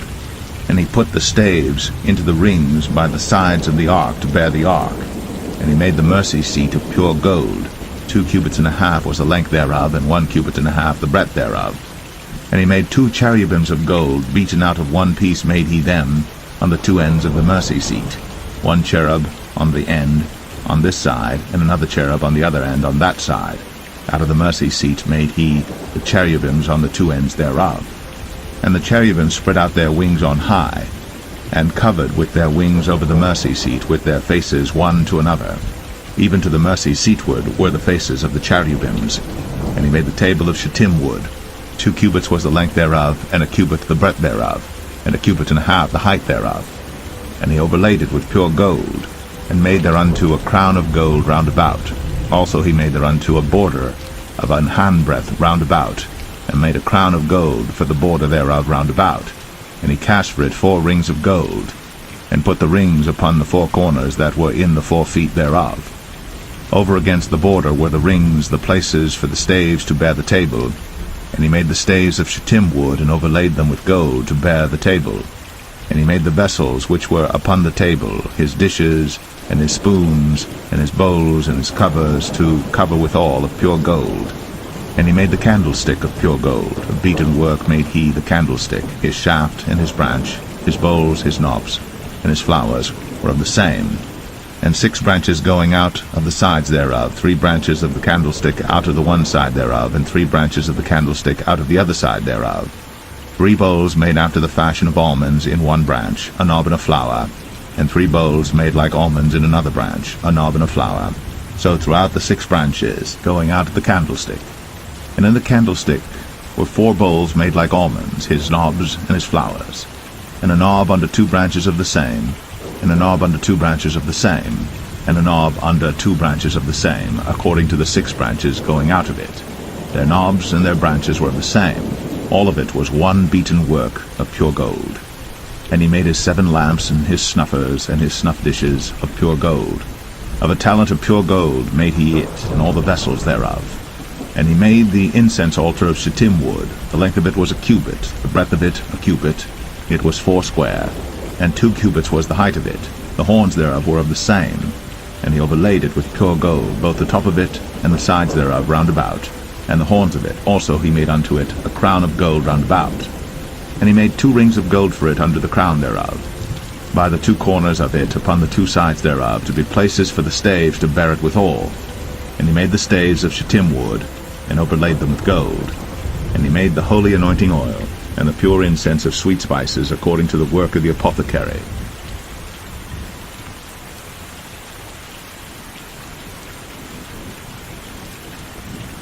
Exodus 38. And he made the altar of burnt offering of shittim wood. 5 cubits was the length thereof, and 5 cubits the breadth thereof. It was 4 square, and 3 cubits the height thereof. And he made the horns thereof on the 4 corners of it. The horns thereof were of the same, and he overlaid it with brass. And he made all the vessels of the altar, the pots and the shovels and the basins and the flesh hooks and the fire pans, all the vessels thereof made he of brass. And he made for the altar a brazen grate of network under the compass thereof, beneath unto the midst of it. And he cast 4 rings for the 4 ends of the grate of brass, to be places for the staves. And he made the staves of shittim wood, and overlaid them with brass. And he put the staves into the rings on the sides of the altar, to bear it withal. He made the altar hollow with boards. And he made the laver of brass, and the foot of it of brass, of the looking glasses of the women assembling, which assembled at the door of the tabernacle of the congregation. And he made the court. On the south side southward the hangings of the court were of fine twined linen, 100 cubits. Their pillars were 20, and their brazen sockets 20. The hooks of the pillars and their fillets were of silver. And for the north side the hangings were 100 cubits, their pillars were 20, and their sockets of brass 20. The hooks of the pillars and their fillets of silver. And for the west side were hangings of 50 cubits, their pillars 10, and their sockets 10. The hooks of the pillars and their fillets of silver. And for the east side eastward 50 cubits. The hangings of the one side of the gate were 15 cubits, their pillars 3, and their sockets 3.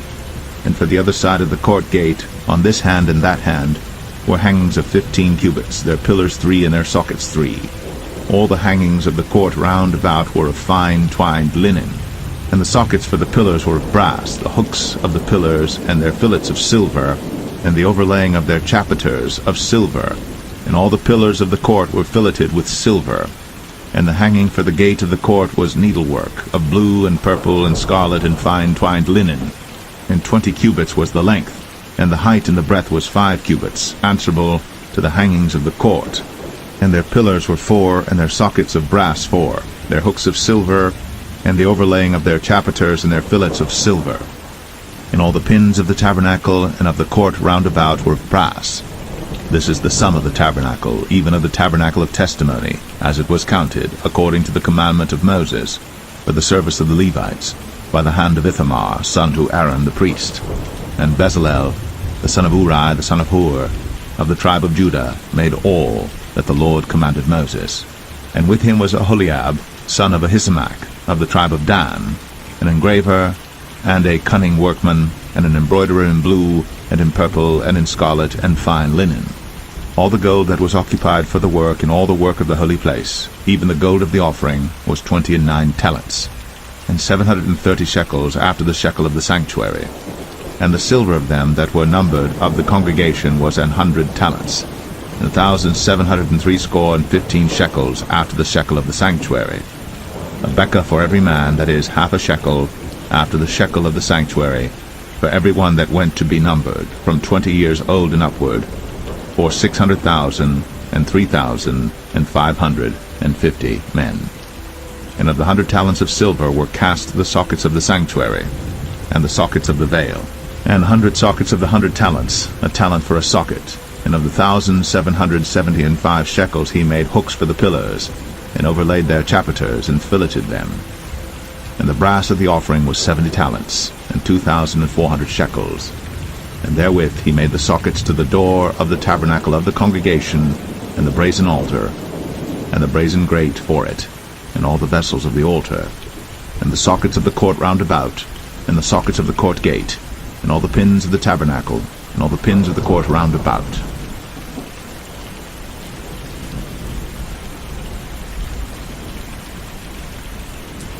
Exodus 39. And of the blue, and purple, and scarlet they made cloths of service, to do service in the holy place, and made the holy garments for Aaron, as the Lord commanded Moses. And he made the ephod of gold, blue, and purple, and scarlet, and fine-twined linen.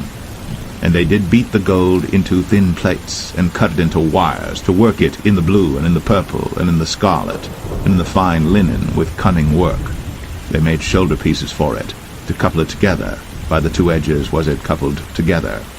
And the curious girdle of his ephod that was upon it was of the same, according to the work thereof, of gold, blue, and purple, and scarlet, and fine twined linen, as the Lord commanded Moses. And they wrought onyx stones enclosed in ouches of gold, graven as signets are graven, with the names of the children of Israel. And he put them on the shoulders of the ephod, that they should be stones for a memorial to the children of Israel, as the Lord commanded Moses. And he made the breastplate of cunning work, like the work of the ephod, of gold, blue, and purple, and scarlet, and fine twined linen. It was 4 square. They made the breastplate double. A span was the length thereof, and a span the breadth thereof, being doubled. And they set in it 4 rows of stones. The first row was a sardius, a topaz, and a carbuncle. This was the first row. And the second row an emerald, a sapphire, and a diamond. And the third row a ligure, an agate, and an amethyst. and the fourth row a beryl, an onyx, and a jasper. They were enclosed in ouches of gold in their enclosings. And the stones were according to the names of the children of Israel, 12 according to their names, like the engravings of a signet, every one with his name, according to the 12 tribes. And they made upon the breastplate chains at the ends of wreathen work of pure gold. And they made 2 ouches of gold and 2 gold rings, and put the 2 rings in the 2 ends of the breastplate. And they put the 2 wreathen chains of gold in the 2 rings on the ends of the breastplate. And the 2 ends of the 2 wreathen chains they fastened in the 2 ouches, and put them on the shoulder pieces of the ephod before it. And they made 2 rings of gold, and put them on the 2 ends of the breastplate, upon the border of it, which was on the side of the ephod inward. And they made 2 other golden rings, and put them on the 2 sides of the ephod underneath, toward the forepart of it, over against the other coupling thereof, above the curious girdle of the ephod. And they did bind the breastplate by his rings unto the rings of the ephod with a lace of blue, that it might be above the curious girdle of the ephod, and that the breastplate might not be loosed from the ephod, as the Lord commanded Moses. And he made the robe of the ephod of woven work, all of blue. And there was an hole in the midst of the robe, as the hole of an habergeon, with a band round about the hole, that it should not rend. And they made upon the hems of the robe pomegranates of blue and purple and scarlet, and twined the linen. And they made bells of pure gold, and put the bells between the pomegranates upon the hem of the robe, round about between the pomegranates. A bell and a pomegranate, round about the hem of the robe to minister in, as the Lord commanded Moses.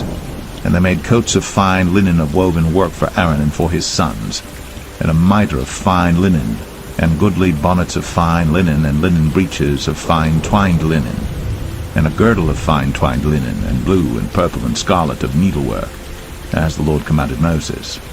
And they made the plate of the holy crown of pure gold, and wrote upon it a writing, like to the engravings of a signet, Holiness to the Lord. And they tied unto it a lace of blue, to fasten it on high upon the mitre, as the Lord commanded Moses. Thus was all the work of the tabernacle of the tent of the congregation finished. And the children of Israel did according to all that the Lord commanded Moses, so did they. And they brought the tabernacle unto Moses, the tent, and all his furniture, his taches, his boards, his bars, and his pillars, and his sockets, and the covering of ram skins dyed red, and the covering of badger skins, and the veil of the covering, the ark of the testimony, and the staves thereof, and the mercy seat, the table and all the vessels thereof, and the showbread, the pure candlestick, with the lamps thereof, even with the lamps to be set in order, and all the vessels thereof, and the oil for light, and the golden altar, and the anointing oil, and the sweet incense, and the hanging for the tabernacle door, the brazen altar, and his grate of brass, his staves and all his vessels, the laver and his foot, the hangings of the court, his pillars and his sockets, and the hanging for the court gate, his cords, and his pins, and all the vessels of the service of the tabernacle for the tent of the congregation, the cloths of service to do service in the holy place, and the holy garments for Aaron the priest, and his sons' garments, to minister in the priest's office. According to all that the Lord commanded Moses, so the children of Israel made all the work. And Moses did look upon all the work, and behold, they had done it, as the Lord had commanded, even so had they done it. And Moses blessed them.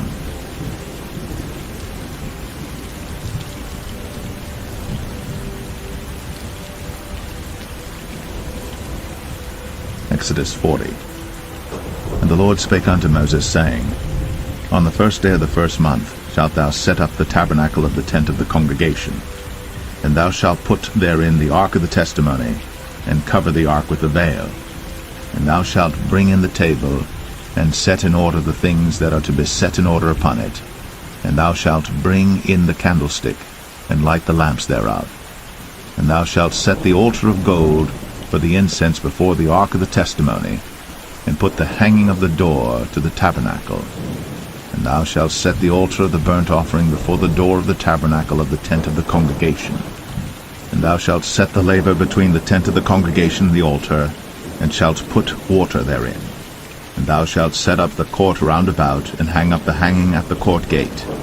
And thou shalt take the anointing oil, and anoint the tabernacle, and all that is therein, and shalt hallow it, and all the vessels thereof, and it shall be holy.